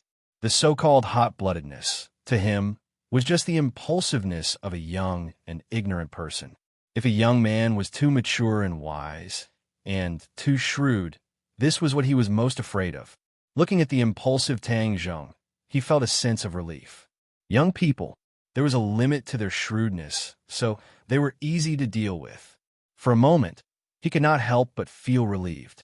He threw this conflict to the back of his mind and waved his hand, indicating that the two of them should stop talking. After this incident, he believed Tang Zheng's words a little more. After all, the dragon was a legendary existence. How could Tang Zheng have the ability to meet a dragon? Moreover, if he really met a dragon, could he still survive? Dragons were noble and mysterious, but it was said that they were violent by nature. Tang Zheng did not have the ability to make a dragon treat him differently. After thinking through all this, the bureau chief's expression turned from dark to bright, and a smile appeared on his lips. He softened his tone and said, "After all, Rockefeller is closely related to the Atlantic Empire. The government will not step in. This will cause more conflict. As for you, we can't do anything about it." Chapter 880. Hearing this, Tang Zheng was actually very happy. If the officials did not interfere, this would be the most beneficial situation for him. "Thank you very much." However, in the end, this matter was started by the Azure Dragon Palace, so the officials should deal with the Azure Dragon Palace even more. Tang Zheng took the initiative to mention the Azure Dragon Palace to test the other party's reaction. The bureau chief avoided talking about it and waved his hand. "The Azure Dragon Palace is too mysterious. We can't find it either. Your family has experienced such a thing. You should go back and comfort your family first." Tang Zheng's heart skipped a beat. The bureau chief's reaction was out of his expectations. He took the initiative to mention the Azure Dragon Palace, but the other party avoided talking about it, as if there was some secret behind it. Could it be the other party had some sort of relationship with the Azure Dragon Palace? But why didn't the information in Li Xiaoyan's mind mention this? The Azure Dragon Palace seemed to have always been an independent existence and had never been involved in the matters of the imperial court. Logically speaking, the Azure Dragon Palace shouldn't have anything to do with the other party. Tang Zheng secretly shook his head. There must be some unknown secret behind this, and he had no way of knowing it for the time being. He bid farewell and left, only to discover that the sky had turned white. After this night of torment, the capital would definitely be very lively today. After Tang Zheng left, number one could not hide his anger as he said, "Bureau Chief, Tang Zheng is too arrogant, challenging authority This kind of person cannot stay for long. The bureau chief smiled confidently. Although he challenges authority, he is also a useful chess piece. As long as he is used properly, he will be able to unleash a great deal of power. Moreover, he has the Empyrean Fairy, Tian Chanzi, and the Yin family behind him. If we touch him, it will affect the whole body, and the gains will not make up for the losses. Bureau Chief is wise. It was my fault for not thinking it through. Bureau Chief, this time, Yin Potion's attitude is very unyielding. It seems that he has sworn to stand together with Tang Zheng. This is not a good sign. Number 2 recalled Yin Potion's attitude from before and said thoughtfully. A glint flashed across the bureau chief's eyes as he said, "The Yin family is arrogant. Now that the other 2 families have fallen, the Yin family is in the limelight. However, the tallest tree in the forest will be destroyed by the wind. Isn't there still the Ye family in the capital? We must support the Ye family. We must not let the Yin family dominate the family." Understood. Even in his dreams, Yi Xuanji would never have thought that such a good thing would fall on his head. Originally, he was just hiding like a turtle, waiting for an opportunity to make his move. With the support of the government, it was foreseeable that the Ye family would develop rapidly in the near future. Chief, do you think Tang Zheng really doesn't know about dragons? Although his cultivation level is high, he's still a young man after all. He can't keep his cool and is easily impulsive. We've tested him many times, but he didn't show any flaws. It seems like he really doesn't know, the bureau chief said after a moment of silence. If Tang Zheng were to hear this, he would definitely be very happy. He had worked so hard to put on an act and finally managed to deceive everyone. But dragons are legendary existences. Where are we going to find them? That dragon's roar came from the ruins. Even if you have to dig 3 feet into the ground, you must find the dragon for me. Yes. When Tang Zheng returned home, the sky was already bright. However, he suddenly discovered that there were traces of battle in front of the villa. He turned pale with fright. Could it be that this place was also attacked? He hurriedly rushed into the house, only to find that everyone was sitting in the living room, safe and sound. When they saw that he had returned, everyone stood up one after another. "Are you okay?" Faced with all the greetings, Tang Zheng revealed a trace of a warm smile and said, "I'm okay. That's good. I thought they were really going to do something to you." "Humph. If they really dare to do that, Lan Yu, will fight them to the end, even if it means risking my life." Lan Yu is like a tigress, protecting the tiger cub Tang Zheng. "What happened outside?" Tang Zheng pointed outside the house and asked. "Someone came to attack us last night, but we've already beaten them back." Tang Zheng was overwhelmed with shock. Fortunately, he had left the Empyrean Fairy behind. Otherwise, it would not have been so easy for others. Rockefeller's people? No, Island Nation's people. Island Nation's people? Tang Zheng was shocked. Weren't the people of the Island Nation close to the Hundred Faces Star-Lord? Could it be that the Hundred Faces Star-Lord had also come to the capital? However, if there was a Hundred Faces Star-Lord in the attack last night, then the battlefield would definitely not be like this. What about the people of the Island Nation? There were a lot of casualties, and then they fled. We were worried that there would be an ambush, so we did not chase after them. However, it was a woman who led the team. Fang Shishir said. "It's Junko." Wu said. She had seen Junko in the Island Nation before, so she was naturally familiar with her. Tang Zheng was shocked. Junko of the Imperial Preceptor's mansion. The Imperial Preceptor was dead, but she was still alive. It seemed that she had inherited the Imperial Preceptor's mansion. This time, his enemies were here, the Imperial Preceptor's mansion and the Rockefeller family. Without a doubt, these 2 groups of unrelated people gathered together because of the Azure Dragon Palace's conspiracy. Moreover, the information obtained from Li Xiaotian also confirmed this point. "Where's Junko? Did you catch her?" "No, this woman is too cunning. She escaped." Tang Zheng looked at the Empyrean Fairy and asked, "Did the Hundred Faces Star-Lord come?" The Empyrean Fairy shook her head. "He didn't come, but the strength of these people last night is not to be underestimated, especially that Junko. She is actually in the Master Realm and knows some strange spells." Master Realm? Tang Zheng was shocked. He still remembered that Junko was only in the innate realm, but she reached the master realm in such a short time. He was afraid that only the 100 Faces Star Lord could do this. I was right. This group of people from the Island Nation really can't be separated from the 100 Faces Star Lord. As for the spell she knew, ninjutsu was originally a branch of spells. It was very shallow, but with the 100 Faces Star Lord, all of this would naturally change. So it was not surprising that Junko knew some strange spells. In fact, there was a big difference between the ninjas of the Island Nation and the traditional martial artists. Ninjutsu was a deformed existence that combined martial arts and spells. If one practiced ninjutsu, they would not be able to reach the peak of martial arts or spells, and would be greatly restricted. This was why the Island Nation gathered the strength of the whole country. But after all, there were not many ninjutsu masters. There was no other way. The route was restricted. However, this also led to an advantage. That was, they could not only practice martial arts, but also some shallow spells. It could be imagined that the person who created the ninjutsu back then was also a genius. However, with the 100 Faces Star Lord, this situation would definitely be broken. He would teach these people authentic spells, so they would gradually abandon their identity as martial artists and turn into cultivators. However, there is still a problem with the foundation of these people. So even if they cultivated authentic spells, it would be impossible for them to achieve much, unless their talent was extremely outstanding. As long as everyone is fine, it's fine. It seems that we have another mission this time. Not only do we have to find Rockefeller, we also have to find this group of Island Nation monkeys. Tang Zheng said. Yin Patian patted his chest and said confidently, Tang Zheng, don't worry, our people have already spread out, and even if we want to find a needle in a haystack, I will still fish them out, not to mention that they are not even needles.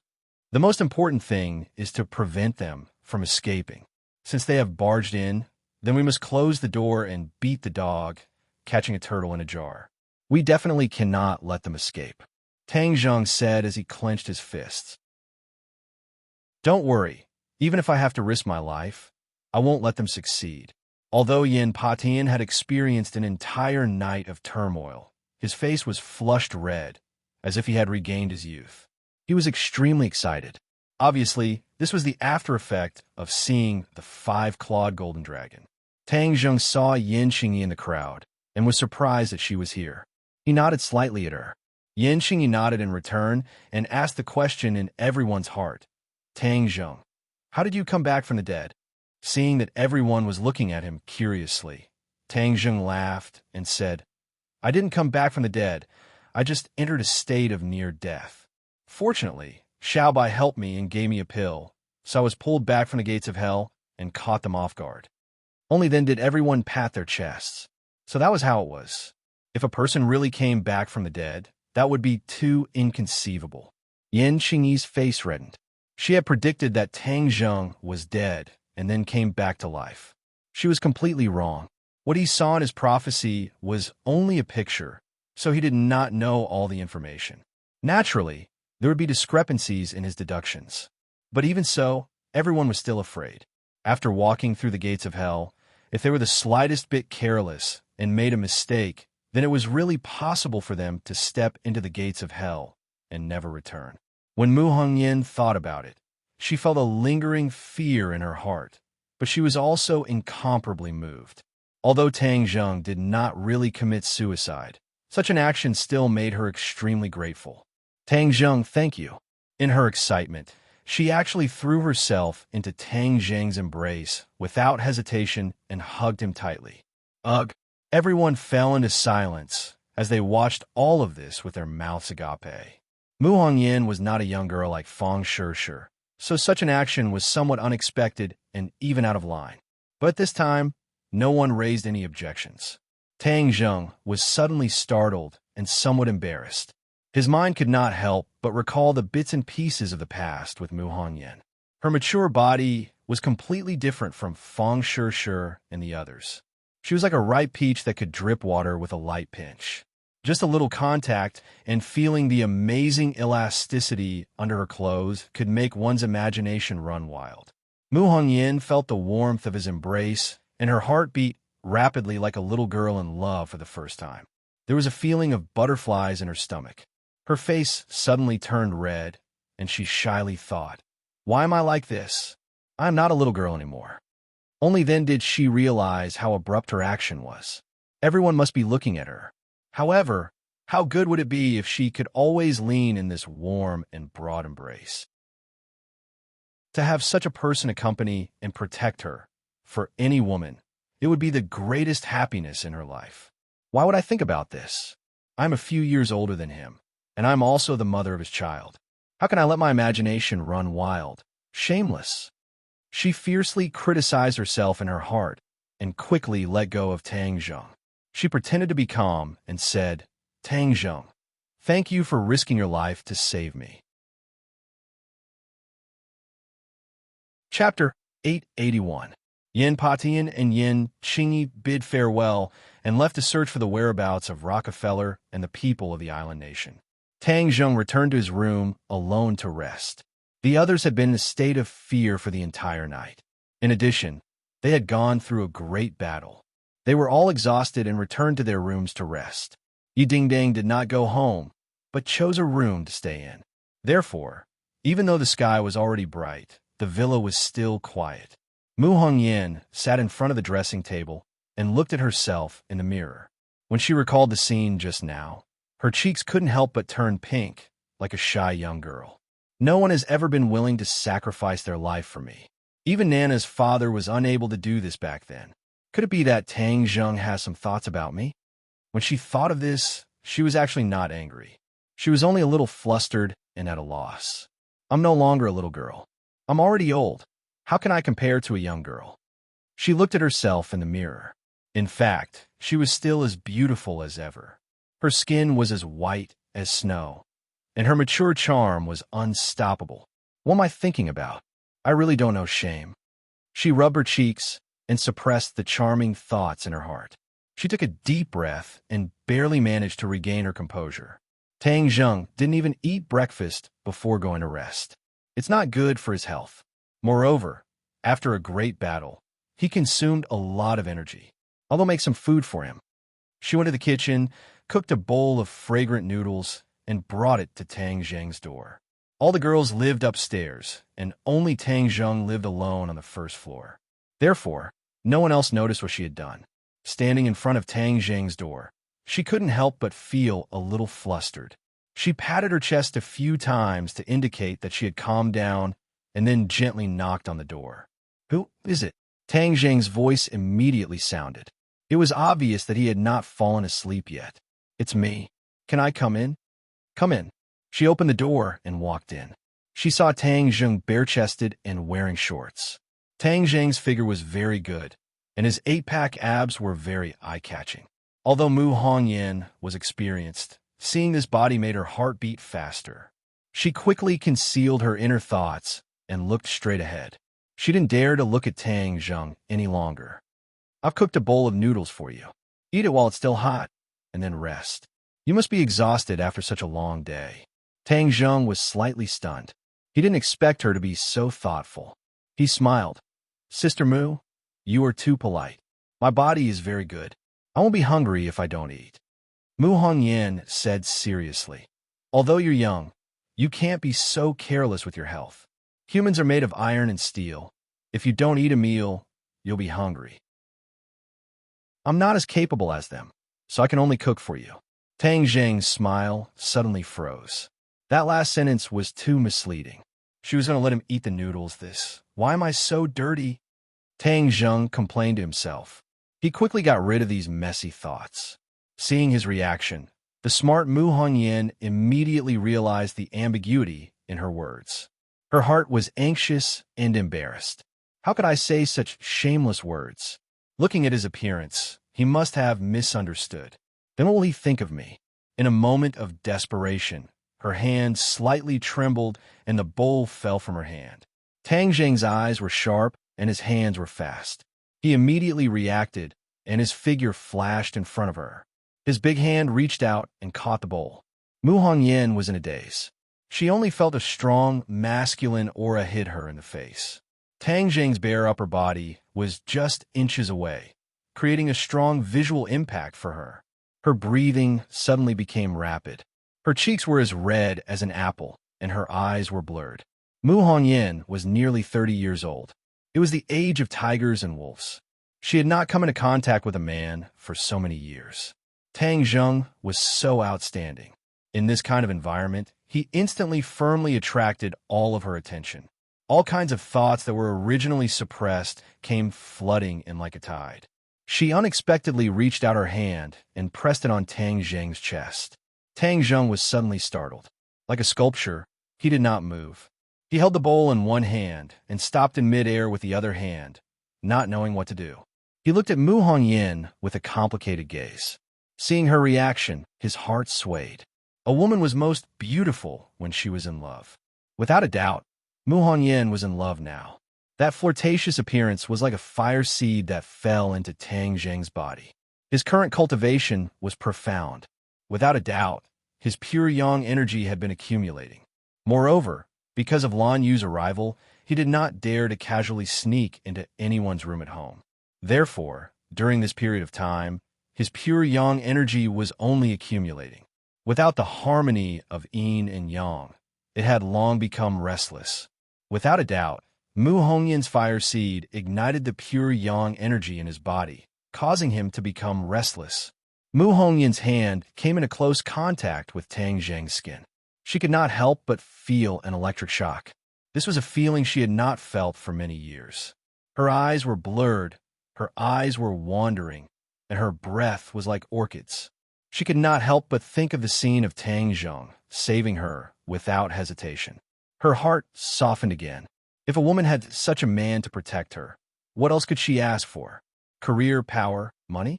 She did not want any of them. She only wanted such a man, such strong shoulders, broad chest, and warm embrace. She was in a daze and actually rushed forward to hug Tang Zheng. That warm embrace gave her a sense of security that was particularly intoxicating. Although she had a high position and was a strong woman, she had not felt safe for many years. Ever since Tang Zheng appeared and saved Nana, her life gradually became safe. No matter what she was worried about, as long as she saw Tang Zheng, she would feel exceptionally safe. No matter what difficulties she faced, Tang Zheng would solve them. When she was captured by Rockefeller, she could not get rid of Tang Zheng's figure in her mind. She had a faint expectation that Tang Zheng would definitely come to save her. Later, her dream came true. Tang Zheng really did come to save her, and in a tragic way, he sacrificed his own life. At that time, she was completely moved. At that moment, she was completely captivated by Tang Zheng.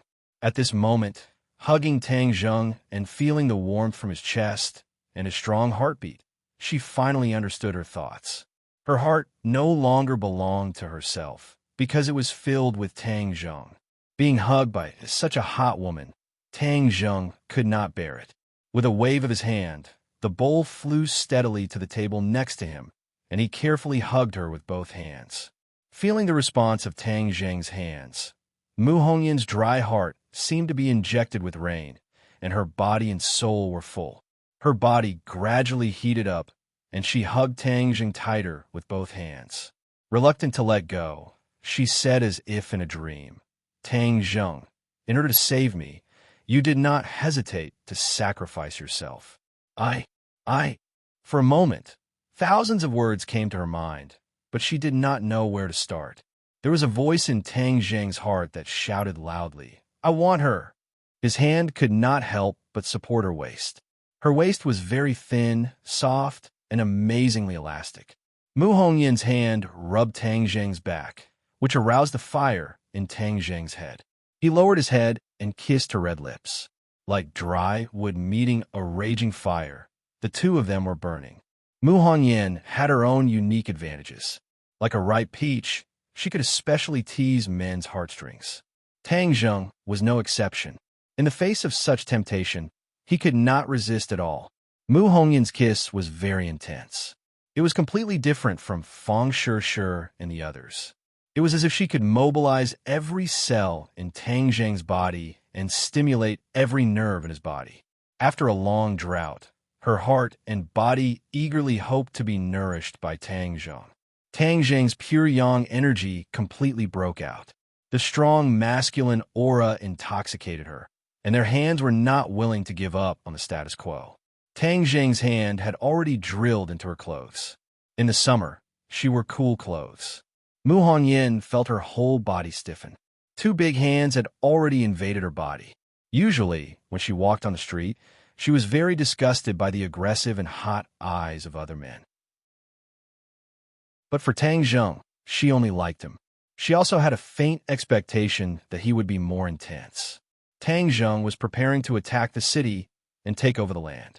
Suddenly, there was a knock on the door. Tang Zheng, I have something to talk to you about.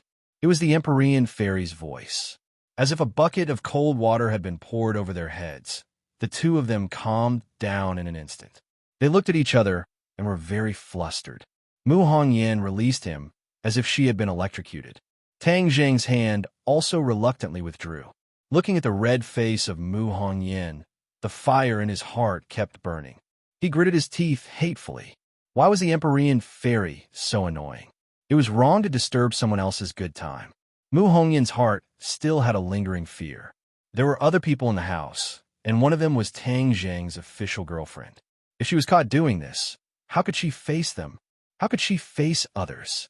She quickly tidied up her clothes and adjusted her breathing.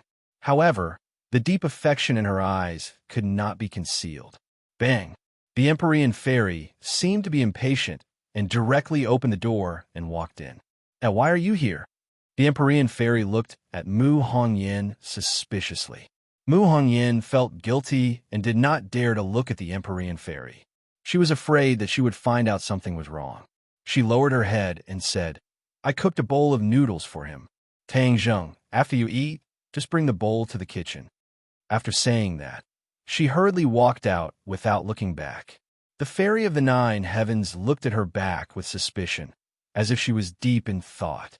Tang Zheng quickly diverted her attention and asked, Why are you looking for me? I forgot to ask you just now.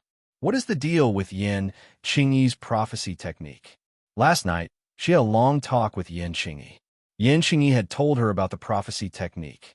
However, the Empyrean fairy was not satisfied. She thought that Yan Qingyi was still hiding something, so she wanted to get more information from Tang Zheng. The flame on Tang Zheng's head was still burning. Mu Hongyan had slipped away. She only cared about killing and not burying. This made him suffer. Seeing the Empyrean fairy staring at him, he knew that he could not easily send her away. Otherwise, she would definitely make wild guesses and perhaps discover the truth. He picked up the noodles and ate while absent-mindedly dealing with the Empyrean fairy. Mu Hongyan ran back to the room. She leaned against the door and felt weak all over. She could barely stand. Chapter 882. Tang Zheng didn't know what happened after Mu Hongyan returned to her room. He was busy dealing with the Empyrean fairy. She was extremely interested in prophecy and kept on asking him questions. Tang Zheng actually didn't know much about prophecy. He gave a general explanation, but it was all from what Yan Qingyi had told the Empyrean fairy. She didn't get anything and was very unwilling to give up. She stared straight at Tang Zheng, as if trying to see through the truth in his words. Tang Zheng had no choice but to spread his hands. That's all I know. She said you were the savior in her prophecy. She should be wrong. Her latest prophecy has already refuted this point of view.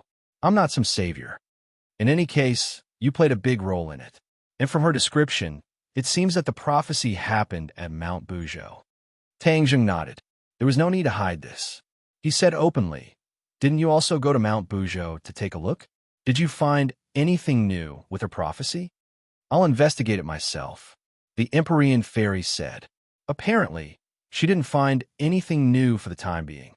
All right, I've finished my noodles, so I'm going to rest. Tang Zheng carried the bowl into the kitchen, leaving the mysterious maiden of the 9 heavens to return to her room in deep thought. Tang Zheng returned to his room and lay down. His heart was 9, but the flames in his heart were still restless. He looked down and found that a tent had already been set up. This won't do.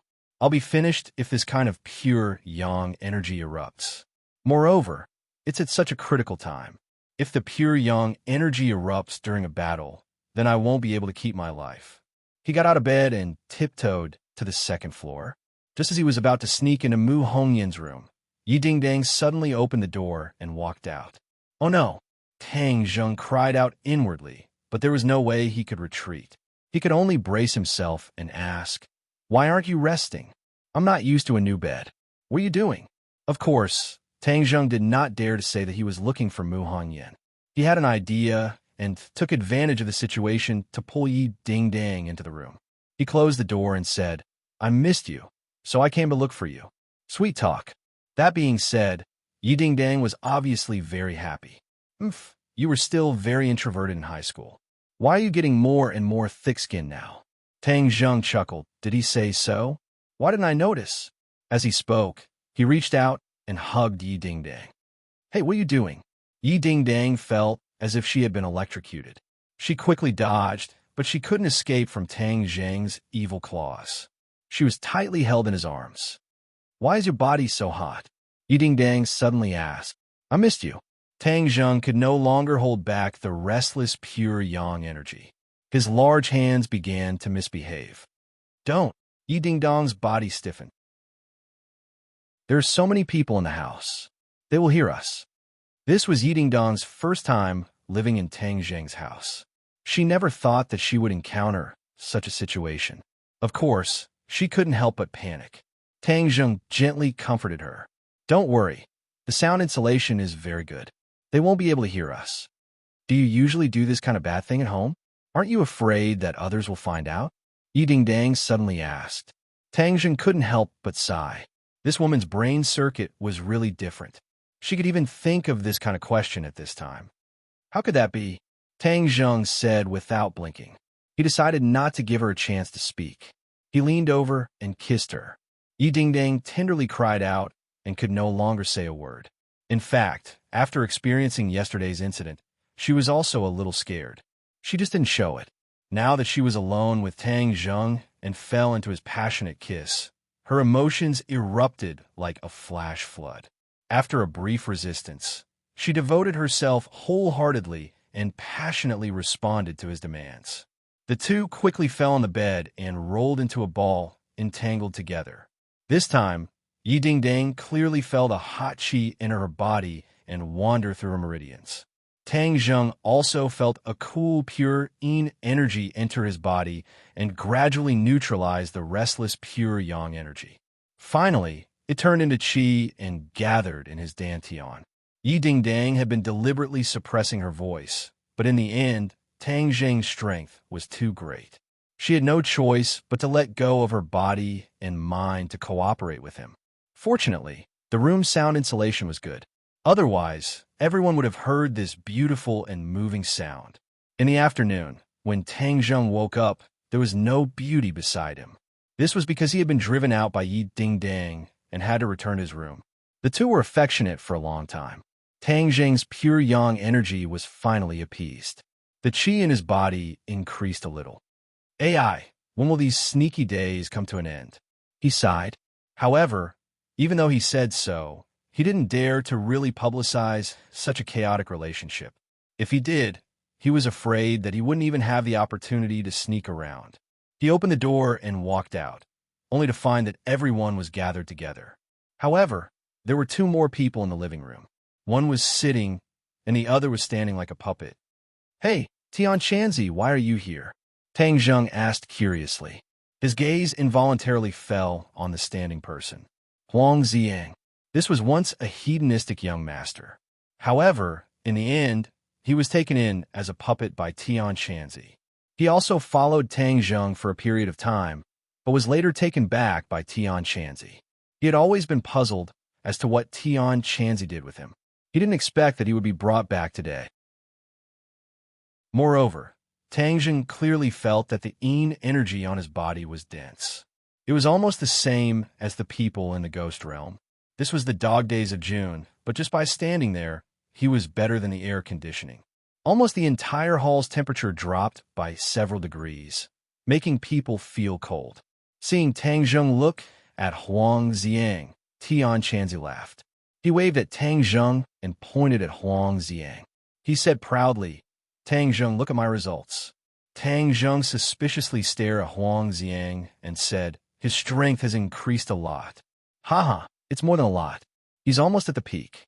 Do you know? This is the advantage of being a puppet.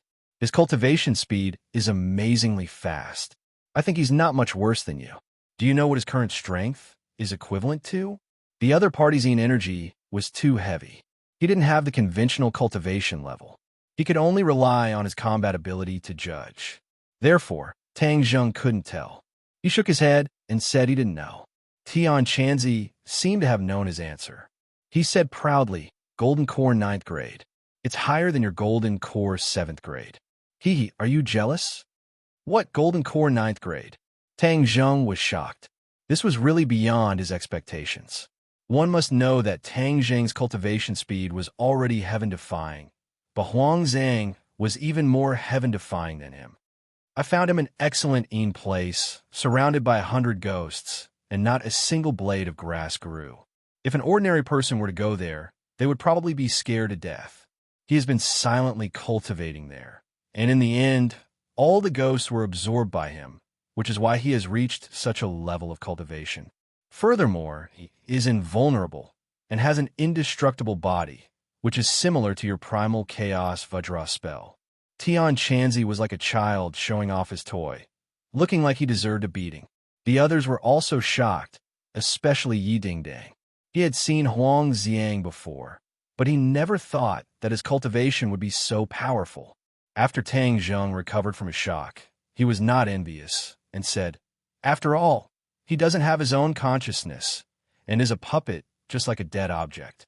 No matter how high his cultivation is, no matter how fast his speed is, why would I be envious?" This was the truth. If he lost his consciousness and only pursued the increase of his strength, then he would be neglecting the essentials. Therefore, this was the power of a celestial walker. Under normal circumstances, his cultivation would increase at a godly speed. How could a puppet be compared to a celestial walker? Seeing that he did not hit Tang Zheng, Tian Chanzi was extremely disappointed and said unwillingly, "Your mentality is really getting better and better. No wonder you don't have any inner demons. I don't know where you got such dogs at luck. How could you not have any inner demons for no reason?" Tang Zheng had never told anyone about the matter of the Langu Pavilion. This was one of his biggest secrets, so of course he could not easily show it to others. So they did not know that he had used the exorcist mirror to do this. Tang Zheng smiled faintly. "Maybe this is because I'm handsome." Tian Chanzi was so angry that he glared at him fiercely and muttered, "Can handsomeness be eaten?" After a pause, he waved his hand at Fang Shishir, and Fang Shishir came in front of him. Tian Chanzi smiled with gratification. "Good disciple, you have become my disciple, but I haven't given you a gift. That little brat has made fun of me many times, saying that I am stingy. How could he know my thoughts? How could I be stingy with my own disciple? Here, I brought you a gift today." After saying this, he pointed at Huang Xiang. Everyone was stunned. He actually wanted to give a 9th grade Golden Core Huang Zhang to Fang Shishir. "Your cultivation is still too weak, so you will always be at a disadvantage when you meet enemies. Therefore, with him protecting you, normal people will definitely not be able to harm you in the future. Disciple, do you think this gift of mine is good?" Tian Chanzi looked at Fang Shishir with shining eyes, as if he was waiting for the word good from her mouth. Fang Shishir was stunned. She never thought that she would have such a powerful puppet to protect her, and for a moment, she was at a loss. However, when she looked at the gloomy Huang Zhang, her heart suddenly jumped, and she was somewhat unwilling to accept this gift. After all, girls like beautiful things, and Huang Zhang really couldn't be considered beautiful. Tian Chanzi was stunned and suspiciously asked, "You don't want it?" "Master, senior sister doesn't want it, but I want it," Princess and said without any disdain. Obviously, she was very clear about the value of such a puppet. Although it looked gloomy, it was powerful, and this temptation was not small. Tian Chanzi turned a deaf ear, as if he didn't even consider Princess, and they were the same master, but the difference in treatment was too big. The princess was very hurt. Master this. Fang Shishir hesitated. Tang Zheng was very clear about the use of Huang Xiang, and quickly said, Tian Chanzi, you are finally generous for once. Shishir, quickly thank your master. Oh. When Fang Shishir heard Tang Zheng say this, she swallowed back the words of refusal and reluctantly squeezed out a smile and reluctantly said, Thank you, master. Tian Chanzi wanted to cry, but no tears came out. Was there a master as miserable as him? He had carefully prepared this gift for so long, but his disciple didn't accept it and even needed Tang Zheng to say good words for him before reluctantly accepting it. Chapter 883. Fang Shishir reluctantly accepted this special gift. Tian Chanzi also told her how to control Huang Xiang and was envious. This master was really biased. However, she didn't dare to be angry. Instead, she smiled and asked, Master, do I have a gift? Tian Chanzi awkwardly coughed and said, Master hasn't thought of what to give you yet. When the time comes, I will naturally give it to you. He accepted Princess N's crystal. Of course, he couldn't go back on his word. He couldn't help but feel a little embarrassed for being biased, and was very disappointed and unhappy. Good disciple, Master will definitely find a very good gift for you. That's right. Does your father have any more crystals? Tian Chanzi tested the crystal and experienced the magic of the crystal, so he wanted a few more. Princess N hesitated and said, Father said that he doesn't have any more. AI, that's a pity. Tian Chanzi sighed. Although he said that, he didn't believe that she didn't have any more. This kind of crystal was a foreign object. It couldn't be that there were only 2 of them. The other side must have hidden it, but he was too embarrassed to ask for it. After all, he was still An's master. He had to maintain a little of his master's image. 7 Tian Chanzi didn't want to continue the topic of gifts. He quickly changed the topic and said, Tang Zheng, this time Rockefeller and the island nation came to find trouble with you. Do you need my help? Tang Zheng thought about the power of the ancestor. He nodded and said, It's best if you stay and help.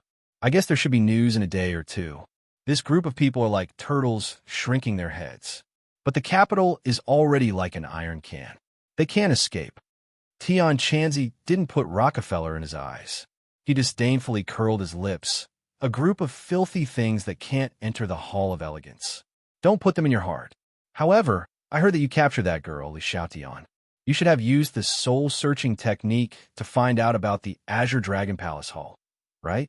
Tang Zheng had already sorted out the information earlier. He nodded and said, Of course, we've gained a lot this time.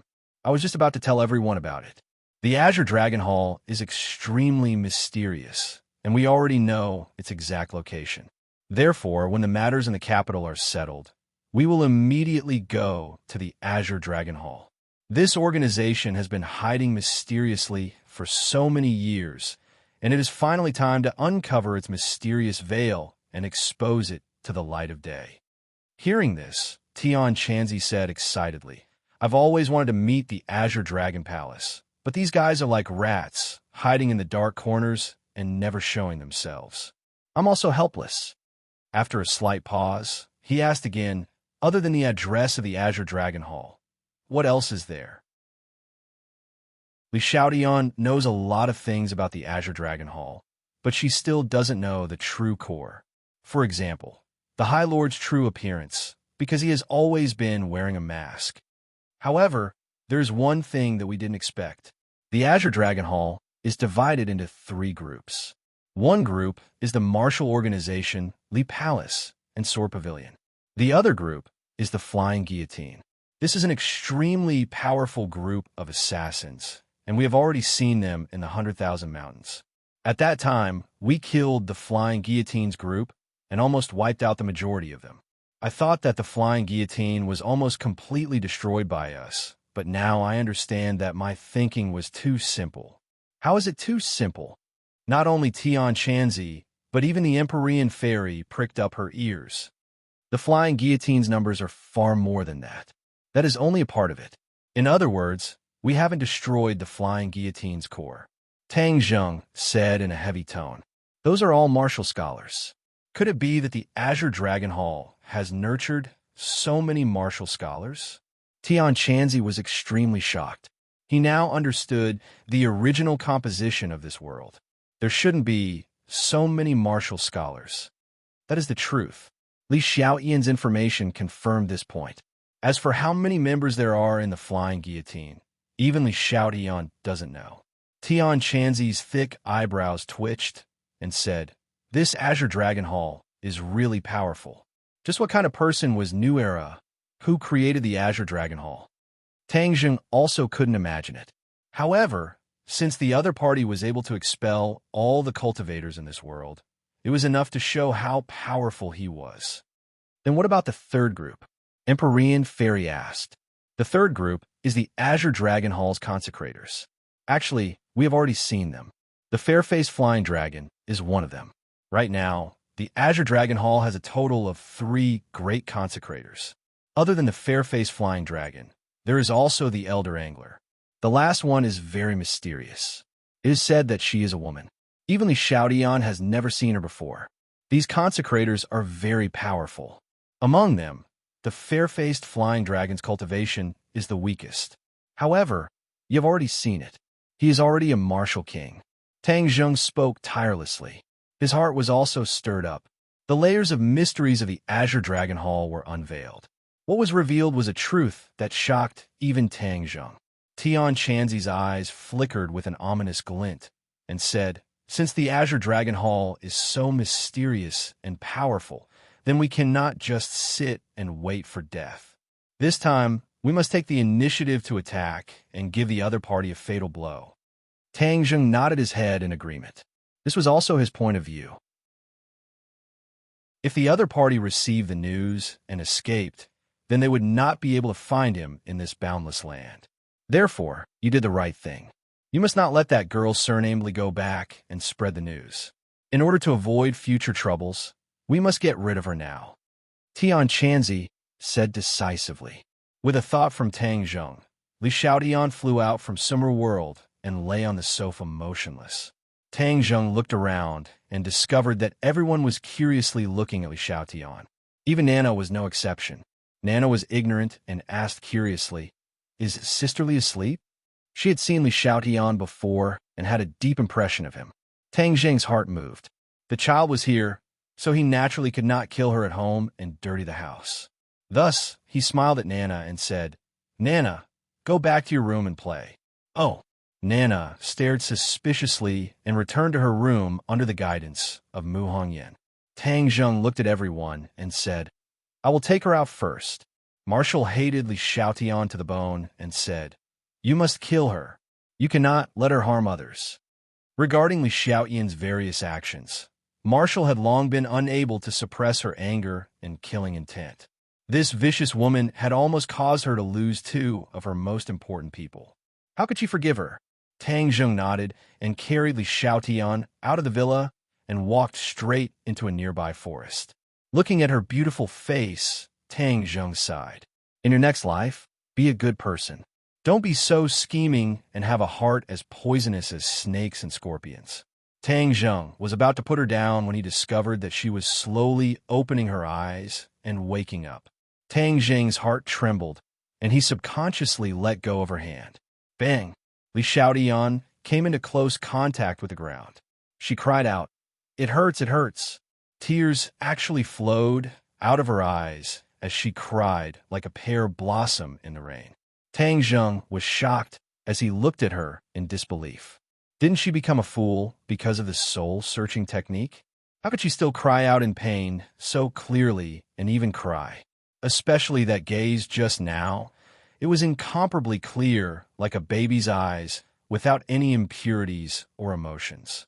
This was completely different from the dim and unfocused eyes of a foolish person. Tang Zheng's heart jumped. Could it be that something unexpected had happened? However, his strength was much higher than Li Xiaoyan's, so he was not worried. Even if there was a problem, he could personally take care of her. Li Xiaoyan cried as she wiped the tears from her eyes. She turned her head and looked at Tang Zheng with a wronged expression and said, "Why did you throw me to the ground? It hurts."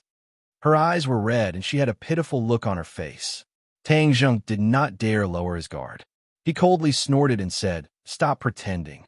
How can this amount of pain be considered?" He was already certain that Li Xiaotian had not become a fool. Vampires would not become foolish under his soul-searching technique, so the after-effects of the soul-searching technique could not be lumped together. It was just that most people would become foolish, and a small portion would be less affected. You say I'm pretending? How can this be an act? You can try it yourself if you don't believe me. My butt really hurts. She gently rubbed her butt as she mumbled. Li Xiaotian, at this point, you can stop acting. Tang Zheng said coldly. Li Xiaotian? You said my name is Li Xiaotian? Ah, why can't I remember who I am? Where is this, and who are you? Li Xiaotian's clear eyes were filled with confusion. She hugged her head and shook it vigorously. Am I really called Li Xiaotian? What kind of person am I? And who are you to me? Li Xiaotian fired out a series of questions that made Tang Zheng dumbfounded. Could it be that the after-effects of the soul-searching technique was to erase her memories? No, he definitely could not believe her so easily. Tang Zheng secretly clenched his teeth as he recalled Li Xiaotian's actions. She was too cunning. What if she was pretending? Can you answer my questions? I'm so scared. Why can't I remember anything? Why did I become like this? Her face revealed a panicked expression that was very realistic. For a moment, Tang Zheng could not tell if it was real or fake. Tang Zheng clenched his fists. At this time, killing her would be as easy as flipping his hand. Tang Zheng secretly circulated his true qi, preparing to make his move. Li Xiaotian suddenly grabbed Tang Zheng's clothes and looked at him pitifully, saying, "You were hugging me just now, so you must be my friend, right? Tell me what happened. I'm so scared." Her eyes were as clear as the world's purest spring water, just like a baby's eyes. This made Tang Zheng's tightly clenched fists loosen a bit. A thought kept urging him in his mind. Kill her. She is a liar. This is a lie. You can't be fooled by her. But when Tang Zheng looked at those eyes, he knew that they were not the eyes of the Li Xiaotian of the past. Even if Li Xiaotian pretended to be pitiful, her eyes were still filled with craftiness. Tang Zheng had been with her for a long time, so she definitely could not fool him. But when he looked at that familiar face, he could not help but think of her misdeeds.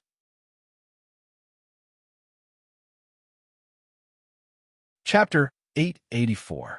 Tang Zheng looked into her eyes and wanted to make a move several times, but he gave up in the end.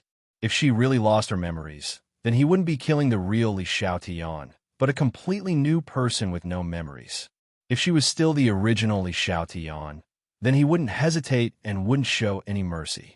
Could it be that this was the will of the heavens, giving her a chance to turn over a new leaf? This was equivalent to her being reborn. You really don't remember anything from the past? Tang Zheng asked. Li Xiaotian shook her head. I don't remember anything. You're not lying to me? Why would I lie to you? I've never lied to anyone. Tang Zheng had always wanted to find a flaw in her. As long as there was a trace of a flaw, he would make a move without hesitation. But he didn't find a single flaw. It seemed that he wouldn't be able to figure it out with just a few words. Since that was the case, then he would deal with her a bit more. He didn't choose to go home. Instead, he took her out of the small forest and into the bustling street. When observing a person, it was best to blend into the environment. At this time, her vigilance would be lowered, and she would involuntarily reveal a flaw. Seeing that Tang Zheng was silent, Li Xiaotian asked, "Are we friends?" Tang Zheng sneered. They were mortal enemies, but he didn't say that. Instead, he asked, "What do you think?" "I think." She subconsciously recalled the scene when Tang Zheng hugged her. Her cheeks turned red. "You hugged me just now? Are we a couple?" "Couple?" Tang Zheng staggered and almost fell down. Who would want to be a couple with you? That would be courting death. What's wrong? Could it be that I guessed correctly? Li Xiaotian asked with bright eyes. No, Tang Zheng said in a bad mood. No means no. Why are you so fierce? So scary. Li Xiaotian pouted, looking pitiful. Tang Zheng glared at her speechlessly. You dare to say that I'm scary? You're the one who's scary. Then why don't you tell me about my past? Li Xiaotian said with a smile. What happened to you in the past? Tang Zheng muttered to himself. If he told her the truth, how would she feel? But if she really had no memory, wouldn't that make her become the black-bellied woman in the past? That would be a great sin. Tang Jing thought for a while and said, "You used to be an ordinary girl." "Ordinary girl? Don't I have anything special about me?" She seemed a little disappointed. "What do you want to be different?" She tilted her head and thought for a while before shaking her head and saying, "I don't know either." The two of them chatted casually. Tang Zheng had been secretly observing her reaction, but he hadn't found any flaws yet. Suddenly, a scream broke the silence. Tang Zheng hurriedly turned his head to look at the source of the sound. He saw a woman standing on the street screaming, staring at a child in the middle of the road. A car was speeding towards a child. He had already stepped on the brakes, but it was too late. The woman had been scared silly. She was like a puppet, only knowing how to scream. There was no doubt that the child must be her child. Seeing a child about to die under the wheel of a car, Tang Zheng was ready to save the child, but found that a figure had already rushed over like lightning and hugged the child. Bang! The car hit the person. She and the child flew up together and fell to the ground far away. But she always held the child in her arms and let her back touch the ground. Tang Zheng was also stunned by this scene. It was Li Xiaotian who saved the child. The real Li Xiaotian would never do such a thing. She would only think about herself. Why would she risk her life to save a little life that had nothing to do with her? All of this subverted Tang Zheng's understanding and reduced his suspicion of Li Xiaotian by a lot. However, seeing her rush out quickly and use such a clumsy method to save the child, Tang Zheng was a little confused. Li Xiaotian's power was still there, but she had lost her memory, so she didn't know that she had such great ability. Just now, she had only reacted instinctively and rushed over as fast as she could. Then, she didn't know what to do next. So, she was directly sent flying. If she dies from the collision, then I don't have to worry about whether to kill her or not. No, this was too despicable. Tang Zheng hurriedly shook his head. She risked her life to save someone, but he cursed her to die. This was too immoral. He rushed over quickly and found Li Xiaotian lying on the ground, grimacing and twitching her mouth in pain. But her eyes looking at the child in her arms were particularly gentle. She gently touched the child's face and asked with concern, "Little friend, are you okay?" The child was scared out of his wits and was stunned. He stared at her with his eyes wide open. Suddenly, the child burst into tears. Li Xiaotian panicked and quickly got up. She checked the child with both hands and said anxiously, "Little friend, don't cry. Did you fall down somewhere? Tell me. Let's go to the hospital." That anxious look definitely didn't seem to be fake. Tang Zheng stood aside and quietly observed her every move. He couldn't help but feel absurd. Did the soul-searching technique really transform the two-faced woman, erase her memory, and turn her into such a caring person? Even so, the soul-searching technique erased only her memory, and now her reaction was more like instinct. That is to say, her nature was not bad. It was only because she received training and education from the palace from an early age that she became a cynical woman little by little. At this moment, she returned to her most innocent face. At the beginning of man, his nature was good, and this was her initial period. Since God let her start over, I can't push her into the dark abyss again. Looking at her heartfelt concern for the child, Tang Zheng silently made up his mind. "Come and help me see him. What's wrong with him? Is he hurt?" Li Xiaotian anxiously shouted at Tang Zheng, completely unaware that her elbow had been bleeding. At this time, the child's mother finally woke up from her dream and rushed over crazily. She hugged the child and said, "Baby, Mom is here. Did you fall down somewhere?" Tang Zheng walked over and comforted her. "Big sister, don't worry. The child is fine. He was just frightened." The child's mother also saw the scene just now and knew that the child didn't fall to the ground. It was the little girl in front of her who saved her child. Thump! Her legs went soft, and she directly knelt in front of Li Xiaotian. She sobbed and said, "Miss, thank you for saving my child. You're the benefactor of my entire family." "Thank you. Thank you. Woo woo woo." Li Xiaotian quickly helped him up. There were already a lot of onlookers gathered around them. They were all talking at once, but without exception, They were all praising Li Xiaotian. There were also those who praised the child's life. Pa! Pa! It was unknown who was the first to clap, but then the applause sounded like a tide, and many people gave Li Xiaotian a thumbs up. The driver also stopped the car and walked over in a daze. This time, it wasn't his fault. The child ran into the middle of the road when the mother wasn't paying attention. When the driver saw it, he braked, but it was too late. The driver saw that the child was fine and looked at Li Xiaotian. He asked nervously, "Miss, how are you?" Li Xiaotian finally reacted and cried out in pain. Looking at the blood on her elbow and the faint pain from her back, her tears fell like a kite with a broken string. Previously, she couldn't stop crying when she was thrown to the ground by Tang Zheng. Now that she was hit by a car, the pain was many times more intense. But just now, all her thoughts were on the child, and she didn't feel the pain. Now that she calmed down, she felt as if her whole body was falling apart. Seeing her cry heartbreakingly, the others were very distressed. The child's mother quickly said, "Miss, let's go to the hospital to check if you fell." "That's right. You must go to the hospital for a checkup. You're a good Samaritan." Nowadays, people don't even dare to help the elderly. There aren't many good people like you left.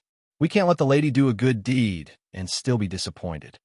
Everyone said at once, "Take my car." The driver also said, "Am I seriously injured?" Li Xiaotian moved her muscles and bones like a pear blossom in the rain. She took a deep breath and said, "I think it should be fine. It's just a little painful." "If it's painful, then you should go to the hospital to check." Tang Zheng grabbed Li Xiaotian's hand and used his qi to check her injuries. He found that she only had a superficial wound and her elbow was scraped. Other than that, there was nothing serious. After all, she had skills. Even if she didn't know how to use them, she was much better than ordinary people. That powerful impact was automatically dissolved, so she naturally didn't suffer any injuries. However, her startled appearance was really worrying. The people next to her kept urging her to go to the hospital. "There's no need to go to the hospital. Your body is fine," Tang Zheng lightly said. Li Xiaotian discovered that he was grabbing her hand. Her eyes widened in surprise as she asked, "You also have medical skills?" "I know a little," Tang Zheng said. "Wow, then you're too amazing. Am I really okay?" "It's only a little superficial wound. Go back and apply some medicine," Tang Zheng said. "Young man, this is not a small matter. Don't leave any sequelae. That would be troublesome and ruin the miss's life." Some people didn't believe Tang Zheng. Seeing more and more people gathering, Tang Zheng didn't want Li Xiaotian to be exposed. So, he pulled her hand and quickly squeezed out of the crowd. "Benefactor, I still haven't thanked you." Tang Zheng turned a deaf ear. He pulled Li Xiaotian and turned a corner before stopping. Li Xiaotian's face was brimming with a brilliant smile and said, "Why are we running? Don't leave your name when doing a good deed. Don't you know?" Chapter 885. It was already late, and the villa was lit up with bright lights. A group of people were sitting together watching TV. "Our station is reporting that a courageous act happened in Beijing this afternoon. A woman rushed into the street without a care for her own safety. She would rather be hit by a car to protect a child she did not know. She did a good deed without leaving her name and quietly left. Fortunately, she was not injured. Next, please watch the latest report from our station's reporter." The host of the TV station reported with perfect pronunciation. The scene changed. It was the mother and child of the child involved, as well as other onlookers. Everyone was talking at once, describing the scene they saw, praising the woman who acted bravely for a just cause, admiring her actions. Finally, the host concluded, "Who said that the world is cold and there are no good people? This is the living lei foam of the new era, a practitioner of positive energy." As a mother, Mu Hongyan's attention was attracted by the news. She subconsciously hugged Nana tightly. Nana looked at the TV and said, "Mom, is that Sister Superman?" Mu Hongyan laughed involuntarily. "She is not Superman. She is a brave sister. Even if she is Superman, she is not as good as brother," Nana said in a childish voice. In her heart, Tang Zheng was the most powerful person in the world. Looking at her incomparably serious expression, Mu Hongyan sighed in her heart. Yes, there's no one in the world more powerful than Tang Zheng, at least to the mother and daughter. So when you grow up, you have to learn from this sister. You have to be a brave girl, understand? Mu Hongyan said patiently. Nana nodded heavily. Nana will become a brave child. This sister is so good. Mom always says that good people have good lives. Is this sister the same? Of course, so you have to be a good person. Yes, Nana will remember. The others also saw the news and thought at the same time that if they were in her shoes, they would definitely do the same. However, if an ordinary person dared to do this, it would require a lot of courage. They couldn't help but admire him from the bottom of their hearts. Suddenly, the sound of footsteps came from outside the door. Nana jumped down from Mu Hongyan's arms and ran to the door while shouting happily, "Brother is back!" Creak! The door opened, and two figures stood at the entrance. Everyone turned their heads to look, but in an instant, their eyes turned cold as they looked at Li Xiaotian beside Tang Zheng in disbelief. Wow, Sister Li Xiaotian, you're back too. Nana was still a child, so she didn't know who Li Xiaotian was, so she greeted her obediently. Li Xiaotian's face also lit up with joy. Although she didn't remember Nana, but looking at Nana's appearance, she couldn't help but exclaim, "What a cute little girl."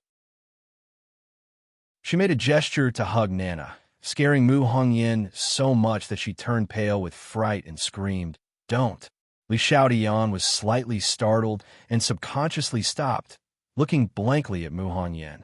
Mu Hongyan rushed to Nana and hugged her in her arms, as if she was afraid that something would happen to her. The other people's faces changed greatly as they looked at Li Xiaotian warily, ready to attack at any time. Li Xiaotian was stunned and looked at everyone at a loss. Tang Zheng knew that there was a misunderstanding, so he quickly explained, "Everyone calm down, it's not what you think." He originally wanted to go out and get rid of Li Xiaotian, but now he brought back a living person, and this living person was obviously no different from a normal person, not a fool. This made them horrified. Seeing how calm Tang Zheng was, the others heaved a sigh of relief, but they were still looking at Li Xiaotian with unfriendly expressions. Looking at everyone's reaction, Li Xiaotian was at a loss for a moment. She trembled like a child who had done something wrong. She said nervously, "Hello, everyone, my name is Li Xiaotian. I'm very happy to meet you." Tang Zheng did not explain the situation at home to her beforehand, wanting to use this method to test her one last time. However, it was clear that Li Xiaotian had passed without the slightest flaw. As for bringing her home directly, Tang Zheng had no choice. He couldn't just leave her outside. That was even worse. She was like a blank piece of paper right now, lacking a lot of common sense and unable to live alone. Furthermore, there were so many people watching her at home, watching her in full view of everyone, just to prevent trouble before it happened. All in all, Tang Zheng was still on guard against her, just that he did it without leaving any traces. Marshall hated Li Xiaotian to the bone, stared at her with an ominous glint, gritted her teeth, and said, "Why did you bring her back?" "I'll explain in a moment. Everyone sit down first. Li Xiaotian, you sit too," Tang Zheng said gently. Marshall sat down hatefully, but her gaze was firmly locked onto Li Xiaotian. Li Xiaotian cowered behind Tang Zheng and muttered, "Her eyes are so scary." Nana, who was in Mu Hongyan's embrace, stared at Li Xiaotian with her big black eyes and said, "Sister Nana, don't be afraid. You have to be a brave girl, just like the girl who saved people on TV. Nana will also be a brave child." Li Xiaotian popped out from behind Tang Zheng and said with a smile, "I'll listen to you. Big sister will be a brave girl. Yes, you still have to save people, just like Superman. I saved someone just now." The fear in Li Xiaotian's heart was melted by Nana's sincere smile, and she subconsciously said. However, she immediately remembered Tang Zheng's warning that she couldn't leave her name behind when she did a good deed, so she couldn't publicize it like this. So she stuck out her tongue and hurriedly stopped talking. Did the sun rise from the west? Everyone looked at Li Xiaotian in disbelief. It was good enough that she did not harm people, but she actually saved people. How was that possible? Moreover, she even stuck out her tongue. Was this kind of cute expression something she could make? Confused. Everyone was confused. Seeing everyone looking at her, as if she was an alien. Li Xiaotian stuck out her tongue and said embarrassedly, Tang Zheng said to not leave your name behind when doing good deeds. I won't say that again. Not leaving your name behind when doing good deeds? Come on, have you ever done a good deed? Everyone looked at each other and really did not understand what was going on. Tang Zheng coughed and motioned for everyone to sit down and talk. Then he told the truth. Li Xiaotian lost her memory. She doesn't remember anything from the past, so don't make a fuss. Amnesia? How is that possible? This kind of thing could be understood if it happened to other people, but for it to happen to Li Xiaotian, it was inconceivable. She really saved people? Mu Hongyan asked. Tang Zheng nodded and told her what happened in the afternoon. Li Xiaotian lowered her head in embarrassment and waved her hands. This is what I should do. That child is too dangerous. Mu Hongyan suddenly remembered the news she had just seen. Wasn't Tang Zheng's description consistent with the news? Could it be that the living Lei Feng, superwoman, was Li Xiaotian? The person in the news was her. News? She's actually on the news? Tang Zheng said in surprise. Mu Hongyan quickly repeated the contents of the news. Tang Zheng nodded and confirmed that it was her. Immediately, everyone's emotions were complicated. Just a moment ago, they were praising this person's greatness and bravery. At this moment, they realized that this person was actually their enemy. Wu growled in disbelief. No, it can't be her. She can't be that kind-hearted. Li Xiaotian's face turned pale. She looked at Wu pitifully and muttered in grievance. I really did it. Impossible. Li Xiaotian had targeted Tang Zheng time and time again, and had almost killed Tang Zheng and Lan Yu. How could she forgive him so easily? Lan Yu had been silently observing Wu the entire time. She had almost died at the hands of Li Xiaotian, so the anger in her heart was naturally not small. However, all she saw in Li Xiaotian's eyes was sincerity, without the slightest bit of cunning. She had seen countless people, and if one wanted to deceive her, it would be harder than ascending to the heavens. However, she did not notice any clues from beginning to end. She could not help but become suspicious. Could it be that Li Xiaotian had really lost his memories and his personality had changed? She could not be sure, but she believed in her son. Seeing Wu so agitated, she hurriedly advised, Wu, don't be agitated. Let's listen to what they have to say first. Li Xiaotian lowered his head like a child who had done something wrong, and said pitifully, Was I very bad in the past? That's why you all hate me so much. You're not just bad. You're bad to the bones. Wu said with an ashen face. Wu. Li Xiaotian covered his face and buried his head in his knees as he cried. Everyone looked at Li Xiaotian as if they had seen a ghost. She was actually crying. One must know that Li Xiaotian was the holy maiden of Li Palace. In her entire life, other than crying when she was young, she had never cried when she grew up. But at this moment, she was actually crying in front of everyone. Everyone looked at each other in dismay. They really did not know how to describe this scene. Tang Zheng had already seen this side of Li Xiaotian before, so he was not surprised and said, Don't cry. Your previous actions were indeed inappropriate, but that was all in the past. Li Xiaotian raised his head and looked at Tang Zheng with a burning gaze. You're saying that what she said is true? Was I really a bad person in the past? Tang Zheng was silent. This matter would be exposed sooner or later. It would be more useful to say it earlier than to hide it. Seeing that Tang Zheng had tacitly agreed, Li Xiaotian's face turned ashen. His face was pale as he muttered to himself in distress. Why is it like this? How could I be a bad person in the past? I don't want to be a bad person. I want to be a good person. I want to be a good person who saves people. When I saved that child, I was very happy. I like that feeling. I don't want to be a bad person. Her nagging appearance was extremely painful and made people's hearts ache.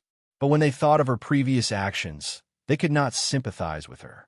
Tang Zheng patted her shoulder. For a moment, he did not know how to comfort her.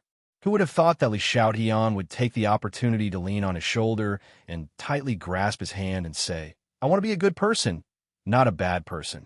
Seeing her tightly grasp Tang Zheng's hand and even intimately lean on his shoulder, everyone's expression became strange. How could a life and death enemy become so intimate in the blink of an eye? Moreover, after losing his memories, why was Li Xiaotian so weak? Chapter 886. After Tang Zheng comforted her for a while, Li Xiaotian finally calmed down and sent her back to her room to rest. When Tang Zheng came downstairs, he saw that everyone was staring at him. Everyone, lower your voice. Tell me what you think. Tang Zheng knew that everyone had yet to speak freely, so he spoke out all the questions in his heart. Why didn't you kill her? Wu Yu looked at him resentfully and asked.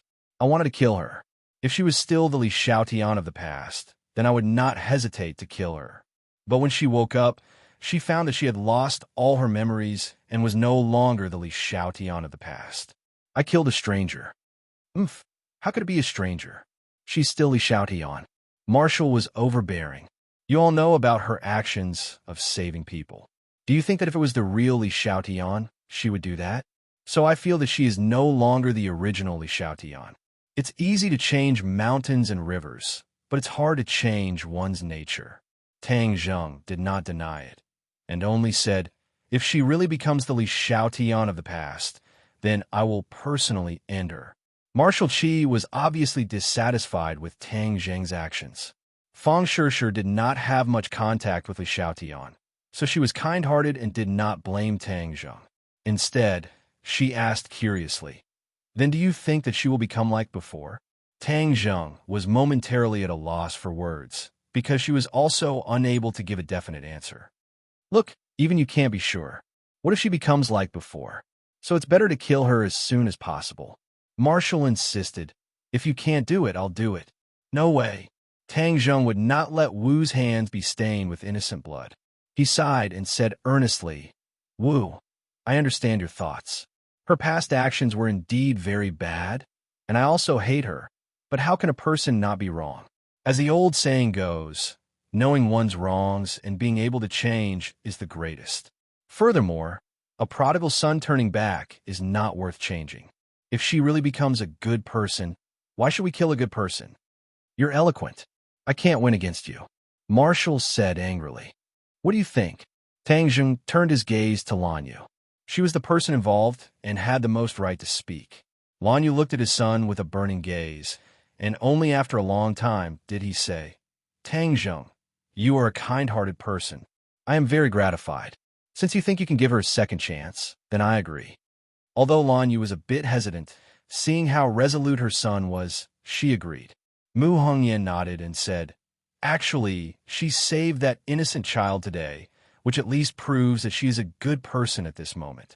Since she is a good person now, and also has a good heart, we can't kill her now. She was a person with a child, so she could especially understand how that child's family would feel if Li Xiaotian did not make a move today. So she wholeheartedly agreed with Tang Zheng. Princess and took the lead and said, the Lord will give people a chance to turn over a new leaf. I believe in Tang Zheng's vision.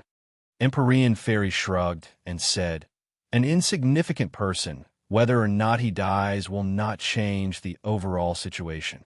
Obviously, in her eyes, she still thought that Li Xiaotian's level was too low, so he was not a concern. Yi Dingdang saw that everyone was looking at him, so he raised his eyebrows and said, I agree with Marshall. Killing him will be neat and tidy. Immediately, Marshall felt that Yi Dingdang was a close friend. There were many similarities in their personalities, and they both hated evil. Tang Zheng also hated evil, but Li Xiaotian's actions today had moved him, so he decided to give her another chance. Seeing that most people agreed with him, Tang Zheng nodded and said, then we will do this for now. However, Marshall and Dingdong's opinions are worth paying attention to. One should not have the heart to harm others, but one must guard against others. Letting her live in our house is to guard against her. I will keep an eye on her. If she dares to act blindly without thinking, I will definitely not show mercy. Marshall said with a murderous aura. Tang Zheng did not oppose. Actually, as long as we guide her, if she really stands with us, then in the future when we deal with the Azure Dragon Palace, she might be able to play an unexpected role. Empyrean Fairy said meaningfully. Tang Jing's heart moved as he understood the Empyrean fairy's meaning. If Li Xiaotian was a spy, then it would be twice the result with half the effort. But there were too many variables, so they did not dare to take such a risk and let Li Xiaotian return. Moreover, they had already dealt with Rockefeller, so they wanted to point their swords at the Azure Dragon Palace. There was no need to take such a risk. No need. Tang Jing rejected. Empyrean fairy said without thinking. Then pretend I didn't say anything. Where's Tian Chanzi? How come I don't see him? Tang Jing looked around, but did not find Tian Chanzi's figure. Master went to live somewhere else. He said that the smell of women here is too strong. Fang Shishir said with a smile. Tang Jing didn't know whether to laugh or cry. Speaking of morals, if he wants to stay, I won't let him stay. In this villa, other than Tang Jing, everyone was a woman. Even the mosquitoes were female. The smell of cosmetics was indeed heavy. However, Tang Jing's Nanyang holy body was very suitable for this place. The next day, Tian Chanzi came early in the morning. When he heard about Li Xiaotian's situation, he did not have much of a reaction. Just like Empyrean Fairy, he did not put Li Xiaotian in his eyes and thought that it was not related to the overall situation. Not long after, Yin Potion's call came. It turned out that the enemy's whereabouts were already known. Tang Jing was overjoyed. The Yin family did not disappoint him. They actually dug out the whereabouts of this group of people so quickly. Although everyone took the initiative to volunteer, in the end, only Tang Jing, Tian Chanzi, and Lan Yu participated in the operation. The others stayed at home. The enemy was not weak, and he did not know what moves they had. Therefore, it was better to be careful and not let too many people participate in the battle. Although the others also wanted to participate in the battle, they had no choice but to work hard at home and continue to cultivate. Lan Yu was very happy to see that Tang Jing actually agreed to her travel and looked at him deeply. Although Tang Jing did not respond, she still felt that her relationship with him was improving. Perhaps in the near future, she would be able to hear him call her mother. The three of them arrived at the agreed location with Yin Patian. This was a wide street, and it was actually the embassy area. There were embassies of various countries in this place. Among them, the embassy of the Atlantic Empire was the largest and most conspicuous. The entrance was guarded by tall soldiers armed with live ammunition. Ordinary people would not be able to enter at all. Tang Jing faintly discovered that there were already many suspicious Huaxia faces on the streets, staring at the Atlantic Empire's embassy from afar or close by. Yin Patian brought his son and grandson and walked over and said, "We found these guys." "Where is it?" Yin Patian pointed to the Atlantic Empire's embassy. "They're hiding inside. These people are really cunning. I spent a lot of effort to dig them out. No one would have thought that they would openly hide inside the embassy. I've already sent people to monitor the embassy. They will not be able to escape." So those Huaxia faces were from the Yin family. Tang Jing suddenly realized that Rockefeller was indeed a group of cunning old foxes. Hiding in the embassy made Tang Jing hesitate and not dare to barge in. This was Rockefeller's little thought. However, they had still underestimated Tang Jing's determination.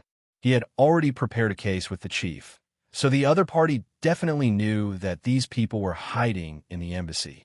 However, the chief still tacitly agreed to Tang Jing's actions, which meant that they had a premonition of the situation and a corresponding countermeasure. Since that was the case, what else did Tang Jing have to worry about? Yin Patian did not know about this and said worriedly, "If we were to barge into the embassy, then the nature of the matter would change. Shouldn't we be more cautious?" Tang Jing snorted coldly and said disapprovingly, "If we miss this village, we won't be able to have this shop. We can't guard them outside the embassy for a lifetime. If we wait for a long time, they will find a way to slip away, so there's no time to lose. Are we really going to barge in? Then the impact," Yin Patian said worriedly. "Even if the sky falls, I will carry it. Moreover, even if we get rid of them, we won't be able to step down. The Atlantic Empire is very powerful, but I, Huaxia, am no longer the same as before. Back then, when they bombed our embassy, we didn't settle the score with them because our national strength was still weak. Now, I want to follow their example. If they really don't know what's good for them, I don't mind letting them taste the feeling of the embassy being destroyed. Tang Zheng said with righteous indignation. Tian Chanzi chuckled, patted Tang Zheng's shoulder, and praised. Good boy, you have guts. Yin Patian laughed bitterly in his heart. He looked at them speechlessly, but he did not hesitate to express his stance. Then we will vote for them. The Yin family and Tang Zheng advanced and retreated together. Even if Tang Zheng wanted to attack a country, the Yin family would not hesitate to take the lead and follow. How do we get in? Of course, if we can get rid of Rockefeller quietly, there is no need for us to make everyone know about it and make too much of a fuss. Therefore, we will sneak in secretly. Tang Zheng pondered for a moment before deciding. That means we can't bring too many people in, and the enemy definitely has a lot of people. Do we have a chance of winning? Yin Patian asked worriedly. I fought with Nicholas before, so I know his background, so I think our chances of winning are very high. Tang Zheng said, but everyone still has to take care of themselves. After we deal with them, we still have to retreat unscathed. Don't worry, we can control the people outside at any time. If there really is too much danger, we can order the people outside to rush in and help at any time. At most, we can turn the world upside down. Yin Patian said indifferently. Obviously, he was also a daring person. If he really made up his mind to do it, he wouldn't have too many worries. The few of them looked at each other and nodded. In order to avoid any trouble, they didn't even wait until it was dark and immediately took action. The few of them turned into a few afterimages and flipped over the tall walls of the embassy. They did not trigger the alarm and even directly avoided the surveillance and patrolling soldiers. As for where exactly Rockefeller was hiding in the embassy, they did not know for the time being, but the ambassador definitely knew, so they wanted to kidnap him. This kind of thing that could easily cause international disputes was like child's play to them, and they didn't care at all. Chapter 887. Who are you? How dare you trespass into the Atlantic Empire's embassy? The ambassador scolded in fluent Huaxia. Tang Zheng rushed over like a ferocious tiger, grabbing at the opponent. Whoosh! The ambassador actually retreated at lightning speed. It was definitely not the reaction speed of an ordinary person. Huh? You actually dodged it. Let's see how long you can hide. Tang Zheng was as fast as lightning. This time, the other party didn't even have time to react before falling into Tang Zheng's hands. What are you doing? The ambassador scolded with a red face. Tang Zheng was too lazy to talk nonsense with him. He directly grabbed his neck and asked fiercely, Where are the Rockefeller people hiding? The ambassador's eyes flashed with a trace of undetectable panic. If Tang Zheng was a bit further away, he definitely wouldn't have noticed it. But now that the two of them were so close, not a single change in the ambassador could escape Tang Zheng's sharp eyes. He definitely knows. Tang Zheng judged. I don't know what you're talking about. This is the embassy, the territory of the Atlantic Empire. You are invading. You have to take responsibility. The ambassador roared. Tang Zheng sneered. You want to use your voice to attract others to save you? I advise you to give up on that idea. As for the bullshit Western Empire's territory, so what if I'm here? You're not a gentleman. You're a robber, a terrorist. F***CK. Your Atlantic Empire calls whoever you don't like a terrorist. Are you used to it? Let me tell you, if you don't tell the truth, don't even think about walking out of this door. Tang Zheng wasn't a gentleman at all. He tightened his grip. I won't say it even if you beat me to death. The ambassador would rather die than submit. Is that so? Since you want to die, then I'll fulfill your wish. Tang Zheng had the soul search technique. It was too easy to dig out the secrets from the ambassador. Just use the soul search technique. Why are you wasting time with him? Tian Chanzi impatiently urged. Tang Zheng immediately cast the technique, but suddenly his hand loosened. The ambassador turned into a cloud of black smoke and then into a large bat. He escaped from Tang Zheng's hands and flapped his wings to fly out the door. Blood Clan. Several people cried out in alarm. Who would have thought that even the ambassador was a vampire? The Atlantic Empire had actually been infiltrated by vampires to such an extent that even a high-ranking official was no exception. Don't even think about leaving. Tang Zheng's aura skyrocketed. When he faked his death, he lost the War Soul Sword, and it fell into the hands of the Blood Clan. This time, not only did he want to exterminate the Blood Clan, he also wanted to retrieve the War Soul Sword. Therefore, how could he allow the other party to escape? He stretched out his hand and used the sky swallowing technique. The powerful suction force immediately caused the airflow in the room to become chaotic.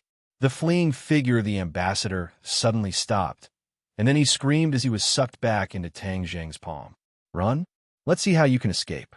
Looking at the big bat in his hand, Tang Zheng felt disgusted and grabbed its head without hesitation. In an instant, Tang Zheng searched through all the information in the ambassador's mind. However, the other party was a vampire, and the damage to his brain was immediately healed. Thus, he wasn't stupid and roared at the top of his lungs. You're challenging Rockefeller and provoking the Atlantic Empire.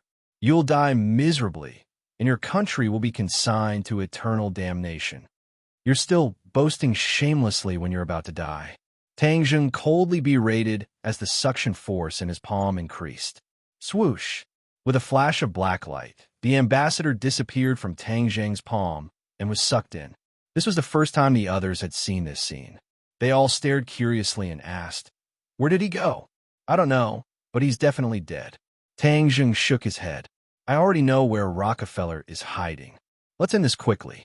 Tian Chanzi had long since sealed the room, so no matter how shrill and loud the ambassador's voice was, it couldn't be transmitted out. The soldiers outside didn't know that the ambassador no longer existed. When Tang Zheng and the others opened the door and walked out, the other party was obviously stunned. Tang Zheng moved like lightning, and the other party immediately fainted on the ground. Then, the group went straight for their target. The basement was extremely wide and huge. It was very similar to the basement under the Rockefeller family's castle in the Atlantic Empire, except that it was a smaller version. When Tang Zheng and the others broke in, they saw a scene that made them burn with anger. There were actually many corpses of young girls in the basement. The blood on their bodies had been sucked dry, and they looked like dried corpses. Some of them weren't dead yet, but the vampires were biting their throats and sucking their blood. They were still struggling, but it was all in vain. Their blood was rapidly flowing out, and their faces were as pale as paper. This was a demon's den. "Beasts!" Tang Zheng roared. Looking at their faces, these women were all Huaxia people. This group of vampires actually sucked the blood of Huaxia people. In the past, I've always heard that women often went missing in Sanlitun, but we couldn't find any clues. I'm afraid they were brought here by this group of beasts, Yin Luyun said with red eyes. That bar street was a place where many foreigners lingered, and many Huaxia women were the most enthusiastic about these foreigners. There were even many who wanted to hook up with these foreigners. They probably never dreamed that such a cruel scene would be waiting for them. "Let's go on a killing spree and kill all of these bastards." Tang Zheng roared. He was extremely angry. He took the lead and charged forward. A vampire bared his teeth, revealing 2 long fangs. "Die!" Tang Zheng roared. He grabbed the other party's body like lightning and tore it in half. Although vampires had strong healing abilities, they were unable to recover from this degree of injury and died immediately. The other people's attacks were also very sharp, especially Lanyu. Seeing the other party kill women like this, she was seething with anger. Pung! She swept out her palm and hit a head. Like a ripe watermelon, it immediately exploded into a bloody mist. Roar, roar. A few werewolves also jumped out and quickly transformed. Their large bodies pounced over, their sharp claws clawing at the people. They didn't dodge at all, choosing to meet force with force. Apart from Yin Liyan, everyone here was at least a master-level martial artist, so they weren't afraid at all when facing these vampires and werewolves. On the contrary, because of their anger, their attacks were especially clean, all of them aiming to kill in one blow. In an instant, the ground was littered with the corpses of many vampires and werewolves, and most of them were incomplete. The other women who were lucky enough to survive stared blankly at this scene. They originally thought that they were going to die, but they didn't expect that there would be a glimmer of hope at the end of the tunnel, and a group of their compatriots would appear. These compatriots were very powerful and efficient. These monsters weren't their match at all. However, their brains had already lost the ability to think, and they could only stare blankly at the tragic battle. Tang Zheng was in the mood to kill, and charged into the crowd as if there was no one around. After a few rounds, more than 10 vampires and werewolves had already fallen at his feet. However, after searching through the crowd, he couldn't find Nicholas's figure. Impossible. The information in the ambassador's mind indicated that Nicholas was in the basement. He widened his eyes and searched through the crowd, but he still couldn't find any trace of him. The vampires and werewolves finally knew that they were no match for this group of Huaxia people. Some of the smarter ones immediately fled toward the exit.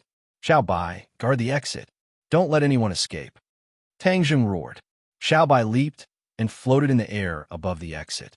He saw a werewolf and a vampire rushing over. Immediately, with a boom, he spat out a ball of flame.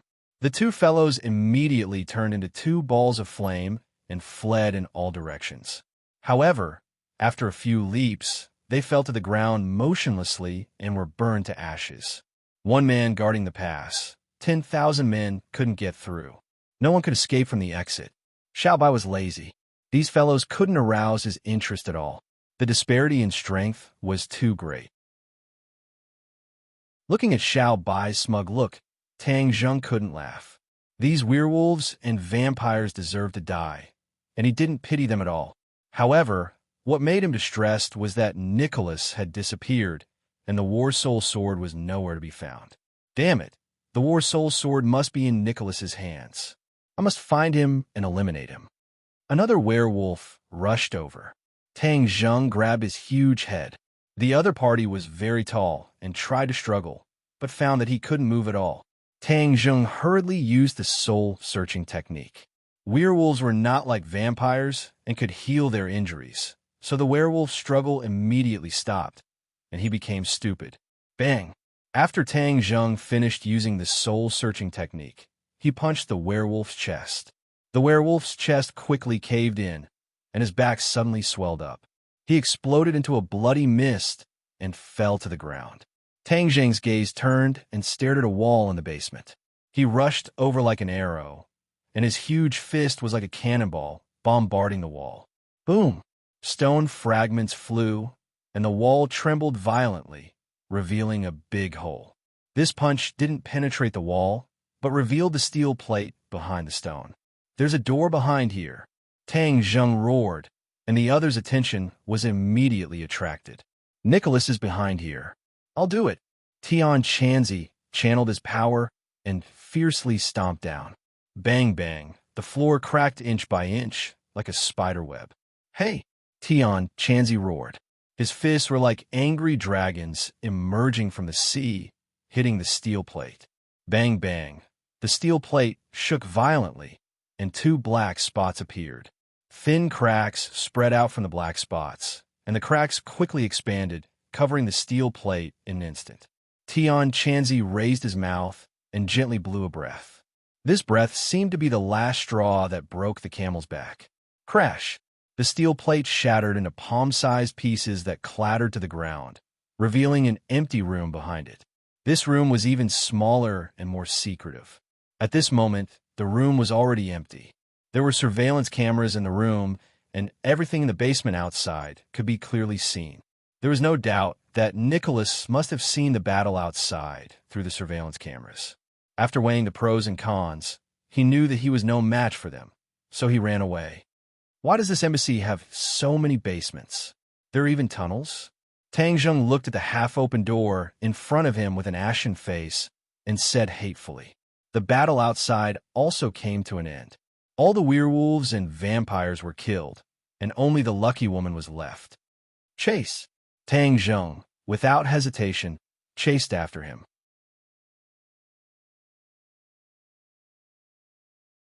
Chapter 888. Behind the door was a long passageway. After they entered, there was a circulation of air. Clearly, there was an exit on the other side. Tang Zheng gave chase while dialing Ding Liang's number. The government must have been paying attention to their movements. Perhaps they were already making the necessary preparations.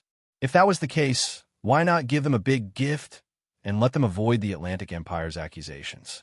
After all, they would cause a serious diplomatic disturbance if they barged into the embassy. Without a doubt, the dirty things in the basement were the best excuse to retaliate. It was just a matter of whether the government dared to break into the embassy.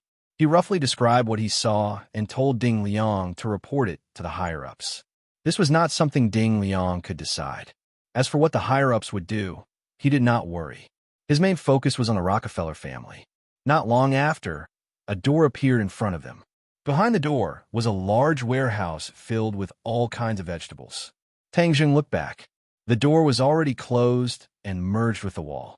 He could not sense that there was another world behind the wall. This group of people was really cunning. They were obviously walking on a plank road, but they were secretly walking on a different path. This secret passage actually led to a warehouse. What was this place? There was another door in the warehouse. Tang Jing pushed it open without hesitation. A burst of smoke and oil rushed into their nostrils. The noise was like a tidal wave. Everyone looked at the scene in front of them in disbelief. This was actually a huge kitchen, and it was bustling with activity. Everyone was busy, and there were all kinds of delicious dishes in the pot. Where are they? Tang Jing growled. The chefs looked at the group of uninvited guests with puzzled faces. Did you see a few Westerners leave? Tang Jing hurriedly asked. Everyone shook their heads and said they did not know. Suddenly, they were dumbfounded. The tunnel led here. How could they not see it? No, they must have been in disguise to escape the eyes of these chefs who were working hard. Come, let's go out and take a look. Tang Jing did not give up. He rushed out of the kitchen with the others. Outside was a banquet hall. A wedding was being held. The bride and groom were holding the ceremony under the witness of all the guests. Tang Jing looked up and glanced around. There were many foreign faces in this wedding. Could these be Rockefeller's men? Tang Jing's heart moved, and he directly picked up the nearest foreigner and asked, "Are you Rockefeller's people?" The other party looked at him blankly, and then immediately became angry. Unexpectedly, he scolded him in fluent Huaxia language. "Who are you? What do you want?" Tang Jing raised his eyebrows. This person clearly wasn't very strong. Could it be that he wasn't one of Rockefeller's men? His gaze subconsciously swept towards the wedding stage. The groom was actually a foreign face, and the first few tables were also filled with foreigners. Tang Jing immediately realized that this was a multinational couple. The foreign faces among the guests were not necessarily Rockefeller's people. This is bad. Tang Jing was secretly anxious. According to his speculation, he was not far from Rockefeller. If he let him go like this, it would be harder to deal with him in the future. He could not let go of this opportunity. The arrival of these uninvited guests immediately caused the wedding scene to fall into silence, especially when Tang Jing rudely mentioned the guest behavior. It made the people around him exclaim. In an instant, everyone looked in their direction, pointing and whispering to each other. Tang Jing acted as if he didn't see it. Although he disturbed the wedding of the couple, he had no choice. He cupped his fist and gestured to the crowd, saying, "Sorry for the disturbance. Did anyone see any suspicious people from the Atlantic Empire? Who are you? We'll let you barge in. Hurry up and get him out." The bride's mother flew into a rage and rushed over like a swarm of bees. She finally found a foreign rich husband and could hold her head high among her neighbors. How could she allow an outsider to ruin the wedding? Who is the suspicious person? I'm telling you, you are the most suspicious person. Get out of here right now. Her face was red, and she scolded arrogantly. Tang Jing turned a deaf ear. His eyes swept through the crowd like a scanner. However, there were too many Western faces. For a moment, he couldn't distinguish who was from the Rockefeller family. As for Nicola's face, because there were too many people, he didn't see it. Seeing that Tang Jing didn't pay attention to her, the middle-aged woman shouted, "Security! Hurry up and get these people out." Tang Jing had an intuition that Rockefeller's people were among these people because they couldn't have escaped so quickly. Tang Jing gestured to the others, and they all understood. In a flash, they shuttled through the banquet and stared at the Western faces with their fiery eyes. "What are you doing? Hurry up and get out." Someone shouted. The guests rushed over like a swarm of bees to stop them. The scene suddenly fell into chaos. Tang Zheng hurriedly channeled his energy. The others couldn't get close at all. However, it couldn't go on like this. Suddenly, Tang Zheng saw a familiar figure from the corner of his eyes. He shouted, "Nicola!" As soon as his voice fell, a figure ran outside. "Stop!" Tang Zheng leapt up like a falcon, leaping over the heads of the crowd, pouncing towards that figure. Whoosh! Whoosh! However, several cold lights shot from all directions and went straight for Tang Zheng's vital parts. There really is an accomplice. Tang Zheng didn't panic. He hurriedly took out the holy armor shield. With a flash of light, dazzling sparks flew from the holy armor shield. Tang Zheng wasn't hurt at all. Everyone saw this scene, and immediately screams sounded everywhere. The crowd ran in all directions, and the situation became even more chaotic. Tian Chanzi and the others didn't stay idle. They quickly locked on to the enemy who had just thrown the weapon and attacked quickly and accurately. Bang! Bang! Bang! Several balls of blood exploded. Immediately, the screams became even more intense. Some people couldn't tell the direction and directly bumped into them. The vampires were mixed in. With a flash of cold light, they directly attacked the vital parts of the people. A group of beasts. You want a sneak attack? Go to hell. Heaven Monk roared. With a wave of his finger, the sword chi swept out. Piu, piu, piu. The sword chi passed through the head of one of the Blood Clan, and before the remaining force disappeared, it shot into the chest of another person, causing both of them to immediately fall to the ground and die. Roar! Roar! Roar! A series of roars sounded. The werewolves quickly transformed. They were tall and ferocious. Several ordinary people stood in front of them. They waved their claws and slapped at them. Bang! One of them flew out into the distance. Beast! How dare you hurt people? Wanyu shouted. Her figure flashed like a dancing butterfly as she spun and flew up. With a sweep of her leg, she kicked a werewolf's head. The head was separated from the body. It smashed into the wall and broke into pieces. The attacks of the three members of the Yin family were also very strong. They had fought with the werewolves and vampires before, so they knew their strength. Many enemies fell wherever they went. The banquet hall became a scene of carnage. It was a mess. Corpses were everywhere, and the smell of blood filled the air. The ordinary guests had already rushed out screaming, but some were not afraid of death hid at the door and peeked. They were really good at watching.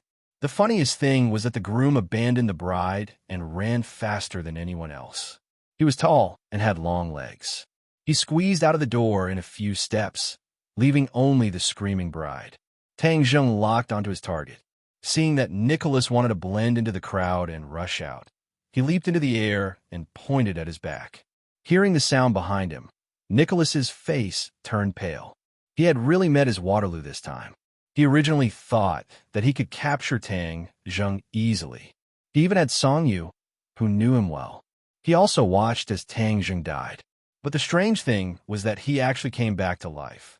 Without a doubt, he must have faked his death and fooled him. This was a great humiliation, and it made him fly into a rage. Later, he found that the Japanese did not gain any benefits, and they were killed until they threw away their helmets and armor, and almost all of them were wiped out. He then realized that Tang Zheng was not alone, but had many strong reinforcements. This time, he came to Huaxia from thousands of miles away. It was really dangerous. It turned out that he had always been a frog at the bottom of the well. Huaxia was not as simple as he thought. As for killing Tang Zheng to avenge his son, he did not hold any hope for the time being. So he hurriedly changed locations overnight and finally arrived at the embassy. Speaking of which, the vampires had been plotting for centuries. The Atlantic Empire had a great relationship with the vampires. Many of the high-ranking officials were vampires, and the ambassador to China was one of them. Nicholas already knew that all the airports were being monitored. It was like an inescapable net. Only then did he gradually realize how powerful Tang Zheng was in China, to the point that even the government chose to turn a blind eye to it. There was another reason why he did not rush to escape, and that was the dragon's roar that night. He had heard from various sources that the sound was the legendary dragon's roar, which meant that there was a dragon hiding in the capital. The dragon was Hua Xia's spiritual totem, the most mysterious existence. It turned out that it really existed in the world. Nicholas understood what this meant. If he could find this dragon, it would be of great help to him. So he took the risk and stayed, waiting for an opportunity to find this dragon. However, he did not expect Tang Zheng to be so determined to break into the embassy and start massacre. With just a few people, he defeated the vampires and werewolves he brought. Only then did he realize how wrong his decision to stay was, so he ran away without thinking. As for the dragon, he did not care about it for the time being. Saving his life was more important. However, Tang Zheng and the others were too anxious to escape the hotel. They happened to see many foreign faces in the banquet hall, so they were prepared to slip through. Unexpectedly, Tang Zheng's judgment was very accurate. Seeing that the plan had failed, he had no choice but to continue running. However, how could Tang Zheng give him this chance? His finger fiercely pointed at his back, and the power was no less than that of a sword. Nicholas had no choice but to counterattack with his sword. The War Soul sword pierced towards Tang Zheng from a very strange angle. After Nicholas obtained the War Soul sword, he could not put it down.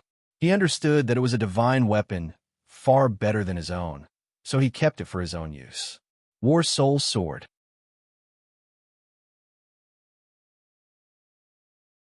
Chapter 889. He had finally found the War Soul sword. Seeing the War Soul sword thrusting towards him, Tang Zheng sneered. Nicholas, do you really think that you can control the War Soul sword in your hands? Sword Spirit. With a thought from Tang Zheng, the Sword Spirit activated, causing the War Soul sword to buzz and tremble, flying out of Nicholas's hands. Nicholas did not expect this scene and could not help but turn pale with fright. He stared dumbfoundedly at the flying War Soul sword. How could this be? Tang Zheng grabbed the War Soul sword and laughed playfully. Is my sword something that anyone can take away? Shua. With that, he slashed at his opponent. Nicholas hurriedly retreated, but Tang Zheng was even faster, following him like a shadow. The tip of the sword pointed straight at his forehead. Damned fellow! Nicholas quickly transformed, and a huge cloak covered his body. With a whoosh, the cloak covered the sky and swept towards the War Soul sword. Puff! The War Soul sword seemed to be unstoppable as it cut open a crack in the cloak and then drove straight in. Nicholas was so scared that his soul almost left his body. He never thought that the power of the War Soul sword would be so great. It was much more powerful than when he first saw it in the castle. It is almost equal to hum. However, he did not know that the War Soul sword had already become a sacred artifact, so its power was naturally incomparable. Moreover, Tang Zheng's cultivation had also risen to the 7th stage of the Jindan stage, so the power of his sword was naturally even greater. Nicholas retreated in panic, but he was still a step too late. The War Soul sword had opened a huge wound on his body, causing blood to flow out. However, because of the Strigoi's special physique, the blood instantly stopped flowing. He glared at Tang Zheng ferociously and hysterically said, I really regret letting you escape. Tang Zheng snorted and sneered. I won't make the same mistake. This time, you won't be able to escape even if you have wings. You're no match for me, Nicholas said in a loud voice. Tang Zheng had to admit that Nicholas's strength was equivalent to the 9th stage of the Jindan stage, and was even stronger than Tang Zheng. The reason why he was able to injure his opponent with this move was mainly because it was a surprise attack. If he wanted to truly take Nicholas's life, it would not be that easy. If he can't, then do you think I'm just a decoration? Tian Chanzi's voice suddenly sounded behind Nicholas. Nicholas's expression suddenly changed as he dodged to the side in a sorry state. He had seen Tian Chanzi's skills on the monitor and knew that he was definitely his opponent. Otherwise, he would not have been so anxious to escape. What he feared most was Tian Chanzi. He looked at Heaven Monk with a complicated expression and asked hoarsely, Who exactly are you? Tian Chanzi said murderingly. Tian Chanzi said murderingly. Tian Chanzi said. Nicholas's eyelids twitched as he said, "Did you and Tang Zheng join hands to kill my son? To deal with that little bat, there's no need for me to do anything. Tang Zheng alone is enough," Tian Chanzi said disdainfully. "However, to deal with an old bat like you, it seems that I have no choice but to do something." Although Nicholas was burning with anger, he secretly glanced at the exit from the corner of his eyes, obviously waiting for an opportunity to escape. Tian Chanzi saw through his thoughts and said disdainfully, "If I let you escape in front of me, then what about my reputation?" After saying this, he pointed his finger at Nicholas. Nicholas hurriedly dodged, but Tian Chanzi's aura was firmly locked onto him. No matter how he struggled, it was futile. Pooh! The sword chi penetrated his chest and back, and blood dyed his cloak red. He staggered back, but it was not fatal. After all, his self-healing ability was very heaven-defying. Although this injury was not light, he was still able to heal in a few breaths. His recovery speed is faster than other vampires. This kind of attack can't hurt him, Tang Zheng reminded loudly, and once again raised his sword to attack, being attacked from the front and back, and all of them were experts, especially Tian Chanzi. Nicholas was not a match for him at all, so he did not dare to confront him. He could only turn around and face Tang Zheng. Bang, bang, bang. In an instant, the two had already exchanged dozens of moves. They were as fast as lightning, using speed to fight speed, using strength to overcome strength. Tang Zheng's true energy was surging, but he was not injured. Instead, his fighting spirit was high. Fighting with experts of this level could really let him display his full strength and increase his actual combat experience. Let's end this quickly. Seeing that Tian Chanzi seemed to intend to be a spectator and let Tang Zheng practice. Tang Zheng also wanted to practice, but after all, there were too many people here, and it would affect too much. Therefore, after exchanging more than 100 moves with his opponent, he shouted loudly. Tian Chanzi shrugged, and with a flick of his finger, 5 rays of sword chi shot out. Pooh! Nicholas's body trembled, and 5 holes appeared on his body, including his heart. His movements slowed down, and he hurriedly circulated his energy to heal, but the healing speed could not keep up with the speed of Tian Chanzi's attack. Tian Chanzi flicked his finger again, and his body really became riddled with holes, and blood flowed to the ground. He howled in pain. He was furious, but there was nothing he could do. This was a crushing defeat of absolute strength. Even if he had the ability to heal, it would be of no help. Tang Zheng could not help but sigh. This was the fighting strength of a 9th grade Yuanying, and he was still far from it. He did not sit and watch the show, but took the opportunity to grab his opponent's shoulder. Nicholas tried to resist, but War Soul was immediately placed on his neck. Nicholas still wanted to escape, but War Soul flashed a cold light and was about to cut off his head. Stop! Suddenly, a loud roar rang out, and 2 people appeared at the door, Ding Liang and number 2. The 2 looked anxious, and the roar came from number 2. Tang Zheng, stop, you can't kill him. Number 2 said resolutely. Tang Zheng's movement stopped, but he grabbed Nicholas's shoulder with one hand, and War Soul was placed on his neck, not moving at all. Why are you here? Tang Zheng looked at the 2 suspiciously. Ding Liang smiled fawningly. You caused such a big commotion. How could we not come? The matter at the embassy has already been settled, but this person is the head of the Rockefeller family and is of great use, so we can't kill him. Tang Zheng did not give him any face and coldly snorted. Killing him is the greatest use to me. Ding Liang's face stiffened, and he continued to persuade. Killing him will only relieve the hatred in your heart, but if you leave him alive, we can squeeze out more value. What value? Ding Liang hesitated for a moment, then said, The Atlantic Empire has already agreed to exchange their aircraft carrier technology for his life.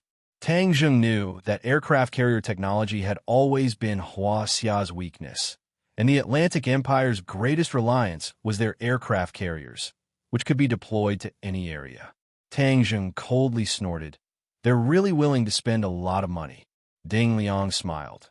Yes, this person is too important to the Atlantic Empire, which is why they're willing to spend so much. Since the Atlantic Empire is willing to exchange their aircraft carrier technology for him, that means his value is even greater than the aircraft carrier technology. Letting the tiger return to the mountain is the biggest hidden danger. Tang Jung thought for a moment and said firmly. Ding Liang was slightly stunned, but he also turned around, and it was indeed so. He looked at Nicholas with a complicated gaze and was speechless. Number 2 said in a deep voice, "Where did you get all these twisted logic from? This is the decision of the higher-ups. You just have to follow it." "Is that so?" Tang Jung jokingly laughed. "I already said that this matter has nothing to do with me, and you guys really are like that." Number 2 raised his eyebrows and asked with an unfriendly expression, "Are you going to disobey the order?" "I don't want to disobey the order, but if I don't kill this person, the heavens will not tolerate it." Tang Jung didn't kill Li Xiaodian because he didn't do anything that the heavens would not tolerate. Nicholas, on the other hand, was not like this. Not only did he suck human blood, but he had also cruelly killed countless innocent people, especially when he tried to activate the Mountain River blood sacrifice array on Sky Mountain.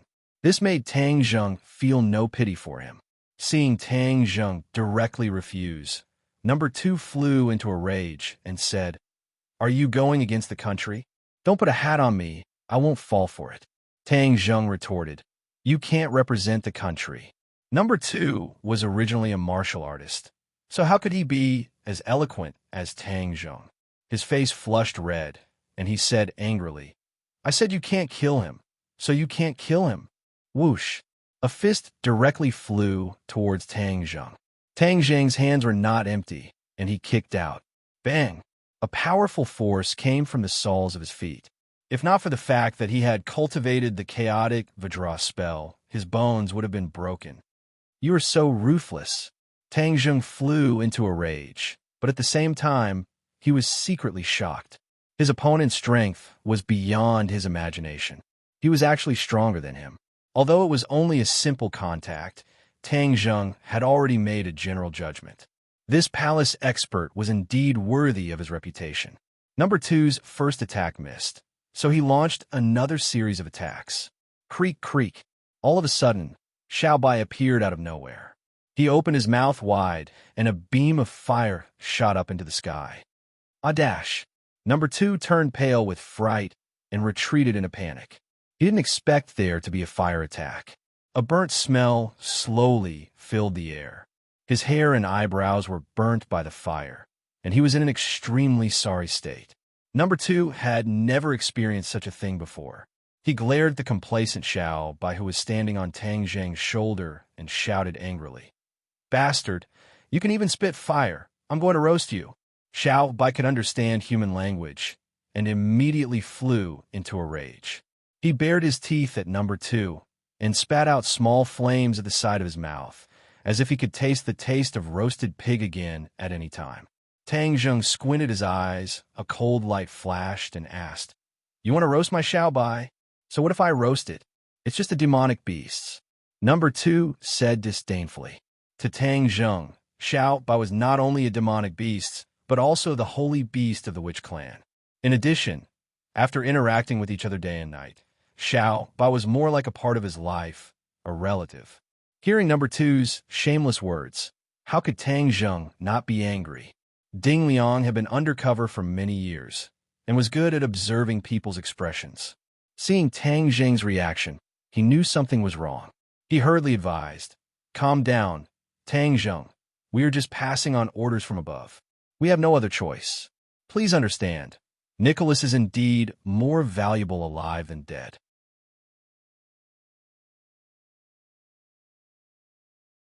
Chapter 890. 5 words, simple and powerful, like a strange rock with distinct edges and corners, exuding an unyielding aura. Ding Liang and Number 2 did not expect Tang Jung to be so stubborn. Even Nicholas was shocked. He originally thought that if the officials came, he would be able to escape this calamity. As long as he returned to the Atlantic Empire, he would use the power of the country to deal with Huaxia. He was confident that he had many ways to make this ancient country suffer at the national level. But he did not expect Tang Zheng to be so stubborn, giving him an ominous premonition. Tang Zheng, don't be impulsive, Ding Liang continued to persuade. But before he could finish, his eyes widened as he watched in disbelief as Tang Zheng actually made a move. Yes, Tang Zheng, in order to avoid any more trouble, might as well directly take action. How dare you stop? Number 2 roared again and jumped up to the roof, jumping from the chandelier above and pouncing towards Tang Zheng. Tang Zheng acted as if he did not see. With so many people, if they could not stop a palace expert, then he might as well buy a piece of tofu and knock himself to death. Thus, with a turn of his hand, the battle soul sword also followed suit. Pooh! Nicholas watched in disbelief as the sword edge cut open his throat, blood flowing out. The sword edge's momentum was not reduced, directly cutting off his neck. The huge head directly flew out. He did not even have time to scream. It was already gone. Even if Nicholas had an immortal body, there was nothing he could do in this situation. Moreover, Tang Zheng did not give up just in case. With a point of his finger, a ball of true fire flew out and wrapped around Nicholas's head and body. Boom! As if he had been doused in gasoline, Nicholas turned into 2 balls of raging fire. Number 2 was intercepted by Tian Chanzi in midair. When Tian Chanzi made his move, his attack was like an avalanche. Bang! Number 2's chest was hit by a palm. Like a kite with a broken string, he broke the chandelier on the roof and directly smashed into the rostrum. Pooh! Spurting out a mouthful of blood, his aura weakened to the extreme. His face was as pale as a sheet of paper. Clutching his chest, he looked at Tian Chanzi in disbelief. You! Wah! Before he could finish his words, he spurted another mouthful of blood. He had heard that Tian Chanzi's cultivation was amazing, but he didn't expect the gap between him and Tian Chanzi to be so big. This was simply a natural chasm that couldn't be crossed. Tian Chanzi looked at him coldly and said, "You want to hurt Tang Zheng? Do you really think I'm just a decoration?" Number 2 was on the verge of death and had no strength to refute. In addition to anger, there was also deep despair in his eyes. As an expert, what could be more depressing than being defeated so easily by someone else? Seeing Tian Chanzi walking towards him step by step, his murderous aura enveloping him, Number 2's mind trembled, but he had no power to resist at all. He was like a fish on the chopping board, waiting to be slaughtered. He regretted it immensely. How could he be so reckless? Before he left, the chief had repeatedly warned him not to act on impulse and to plan carefully before acting. But when it came to it, he forgot all of this. In the end, he was still a simple-minded martial artist who didn't see the current situation clearly. Ding Liang was stunned. The imperial expert, who was shocking in his eyes, couldn't even withstand a single blow. Only then did he experience Tang Zheng's power again. He couldn't just watch the situation worsen. Thus, he suppressed the fear in his heart with great difficulty and stood in front of Number 2. His face was uglier than if he had eaten yellow lotus. He said in a trembling voice, "Don't hurt him. Otherwise, things will really worsen and become serious."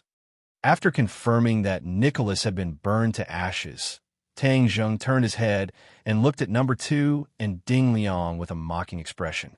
Since Number 2 couldn't see the situation clearly, then he would help him see it clearly. Now Number 2 should know who was in charge here and who was the commander. Ding Liang, this time I'll give you face and let him go. In the future, don't be so arrogant in front of me. Don't think that you can be so arrogant just because you're an imperial expert. Let me tell you, in front of me, you're nothing. Tang Zheng said lightly. His tone was very calm, but the strong self-confidence and murderous intent revealed made people's hearts beat like drums. Number 2 couldn't say a word to refute. His face turned from white to red, and he couldn't wait to find a hole to hide in. Whether I kill Nicholas or not, that's my business. Because he's my captive. No one can tell me what to do. You can take this back. Tang Zheng continued. Ding Liang and Number 2's eyelids twitched. Too arrogant. Not only did he not put them in his eyes, but he also didn't put the people behind them in his eyes. Tang Zheng wasn't really so arrogant and conceited, but the other side repeatedly believed that is what was right and repeatedly provoked Tang Zheng's actions. That was why he had no choice but to make his position clear. Moreover, now he had the strength to make his position clear. If he didn't say anything, then he would only be seen as weak. Number 2 was angry but didn't dare to say anything. He thought to himself that he would definitely pass on these words and let the chief know how arrogant he was. He definitely wouldn't have a good ending. Ding Liang sighed inwardly. With Tang Zheng's current strength, it wouldn't be easy for the government to deal with him. He was already extremely benevolent to cooperate with a government like this. One had to know that Rockefeller's influence in the West was huge. They didn't care about the government at all, and many times even suppressed them secretly. What president? They didn't dare to put on airs in front of Nicholas. It was just that Nicholas never dreamed that he would meet his Waterloo in Huaxia, and that he would fall and be reduced to ashes. If the government understood the situation clearly, they might be able to get along well with Tang Zheng, mutually beneficial and win-win situations. If they didn't understand the situation clearly and viewed Tang Zheng as their enemy, then the situation might get out of control and it wouldn't be beneficial to anyone. Ding Liang had been in the Atlantic Empire all year round, so he was very clear about this. He made up his mind to give some suggestions when he returned, so as to prevent the situation from falling into chaos because of number 2's one-sided words. Let's go. Tang Zheng led the crowd away without looking back, leaving behind a scene of devastation. Naturally, they would be the ones to clean up the mess. The few of them walked through a few streets before stopping.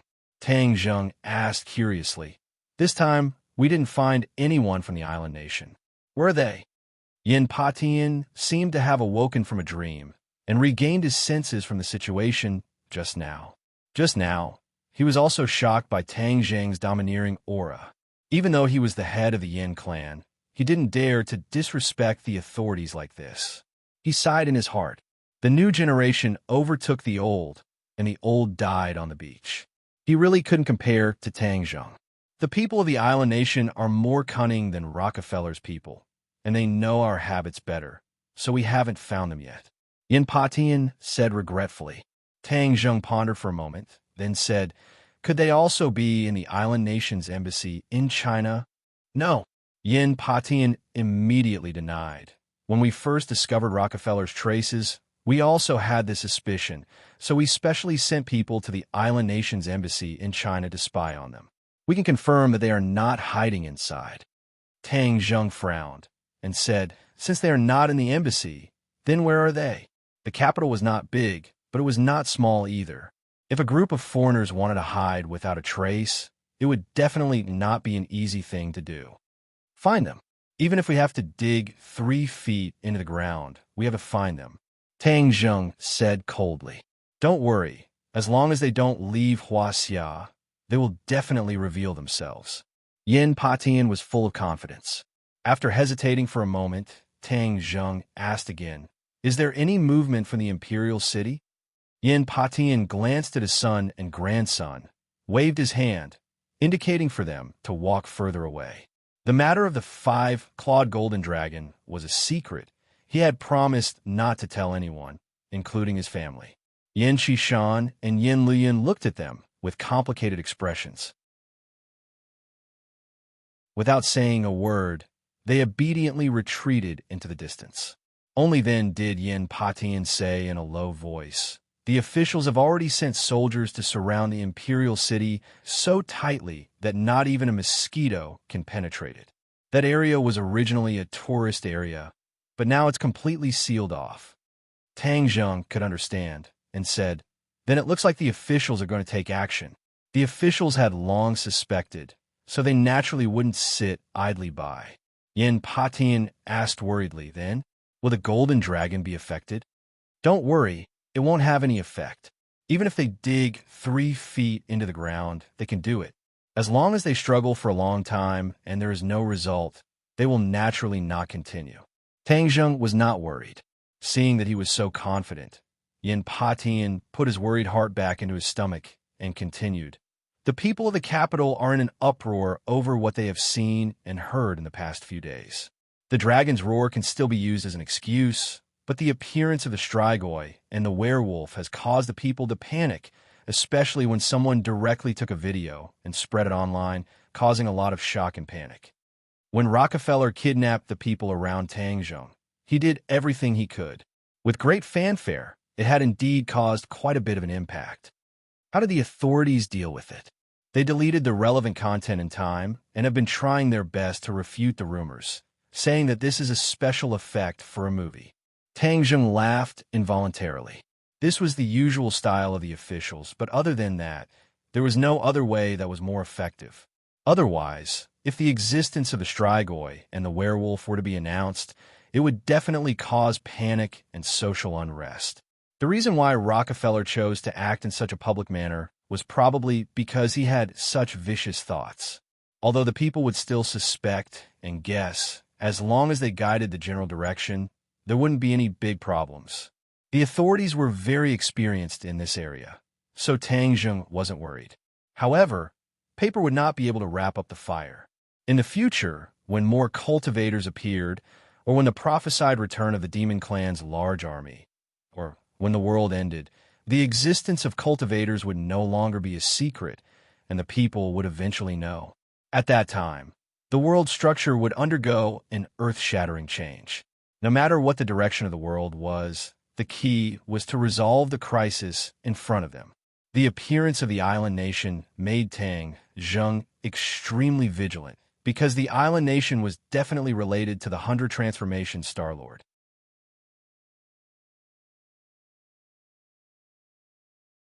Chapter 891.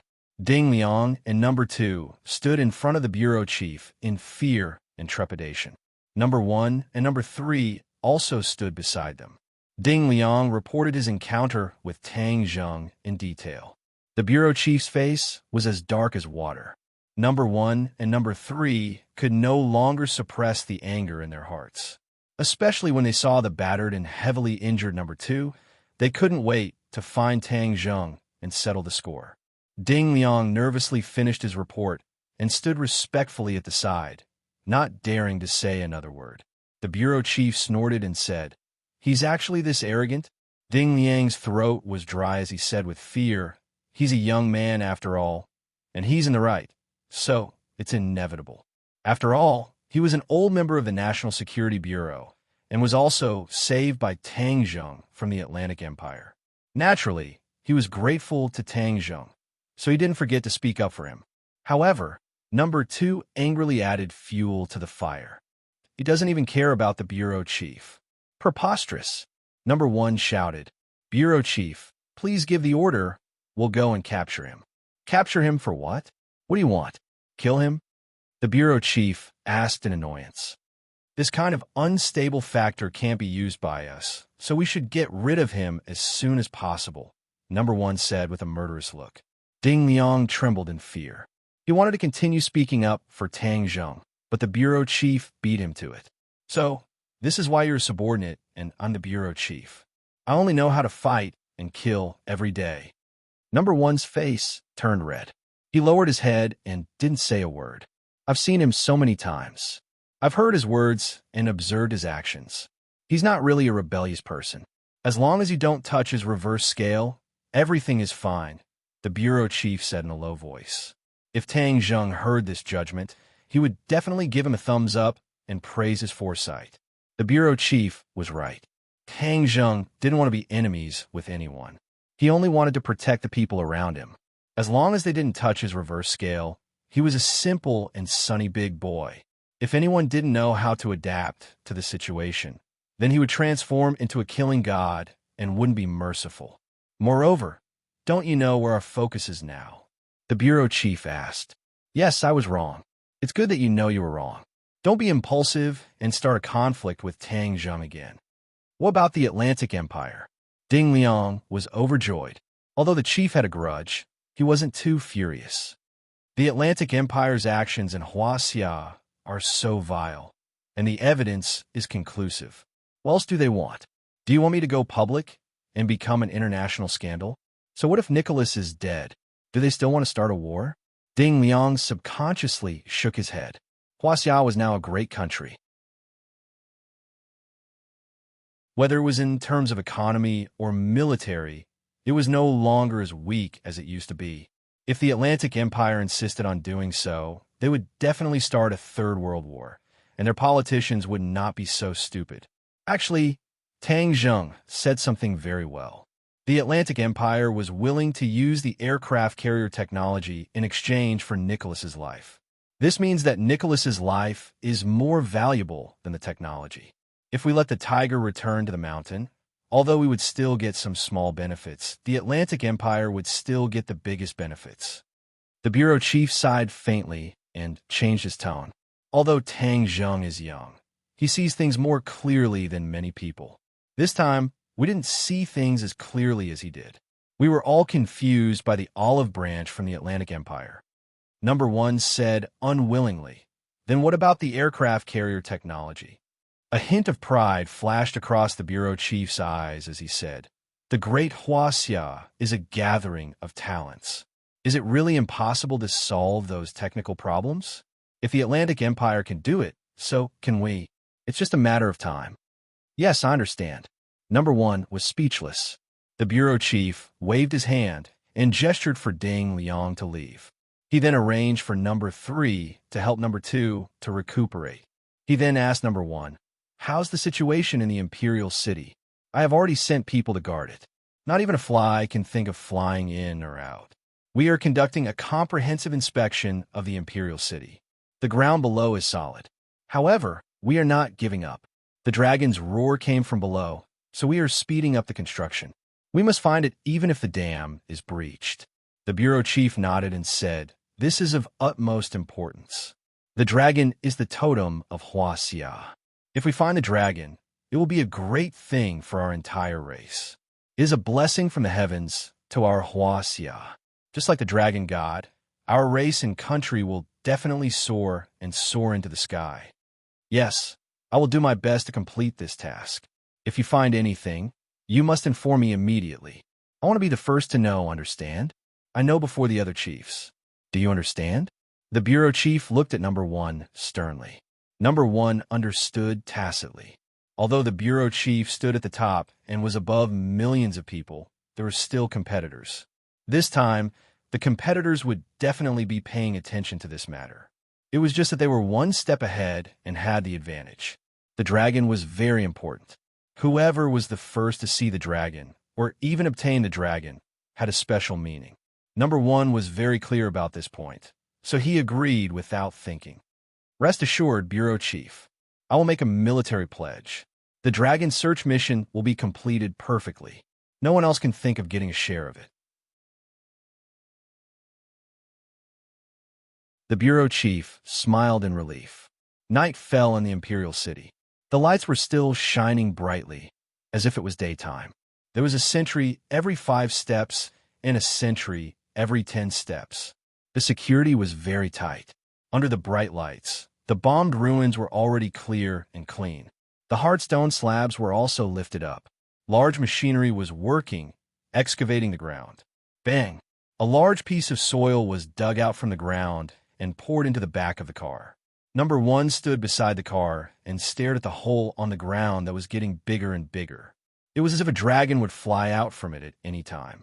His expression was serious, but it was hard to hide his excitement. If they really dug out a dragon, what kind of scene would that be? It was hard for him to imagine, but there was no doubt that it would be a scene that he would remember for the rest of his life. Outside the Imperial City, there were still scattered tourists gathered yesterday. But after being driven away by the military police, no one dared to come here. Although the people were very curious about what happened in the Imperial City, it was not difficult for the smart people to think that all this might have something to do with the roar that shook the sky. The two of them hid in a nearby forest and blended in with the dark environment. "Master, that roar came from the Imperial City. Oh, a dragon's roar. I didn't expect that there was a dragon hidden under the Imperial City. Interesting. Then what should we do? Master will take you to see the real dragon." Yamada, no, Orochi wanted to turn into a dragon, but didn't succeed. This time, let it succeed. Let's see it. After saying that, he stretched out his palm, and a strange giant snake with 8 heads wriggled its body in his palm. Yamada no Orochi had shrunk to the size of an earthworm. It obediently lay in the palm of 100 Faces Star-Lord. Its 8 heads kept flicking their tongues, looking ferocious and terrifying. These two people were 100 Faces Star-Lord and Junko. When Junko heard the dragon's roar last night, although she did not know what it was, she immediately reported it to her master. 100 Faces Star-Lord had fled to the island nation. He was ready to bring Yamada no Orochi back to help him. Without the demon beast, he always felt that something was missing. Naturally, he had to bring a new servant with him. After hearing Junko's description, 100 Faces Star-Lord immediately deduced that it must be a dragon's roar. Although he had never seen a real dragon, he was after all a person from ancient times. Although he had never eaten pork, he had seen pigs run. Naturally, he knew more than ordinary people. Junko's eyes flickered. She could not hide her surprise. Dragons are a legendary existence. Can we really see one?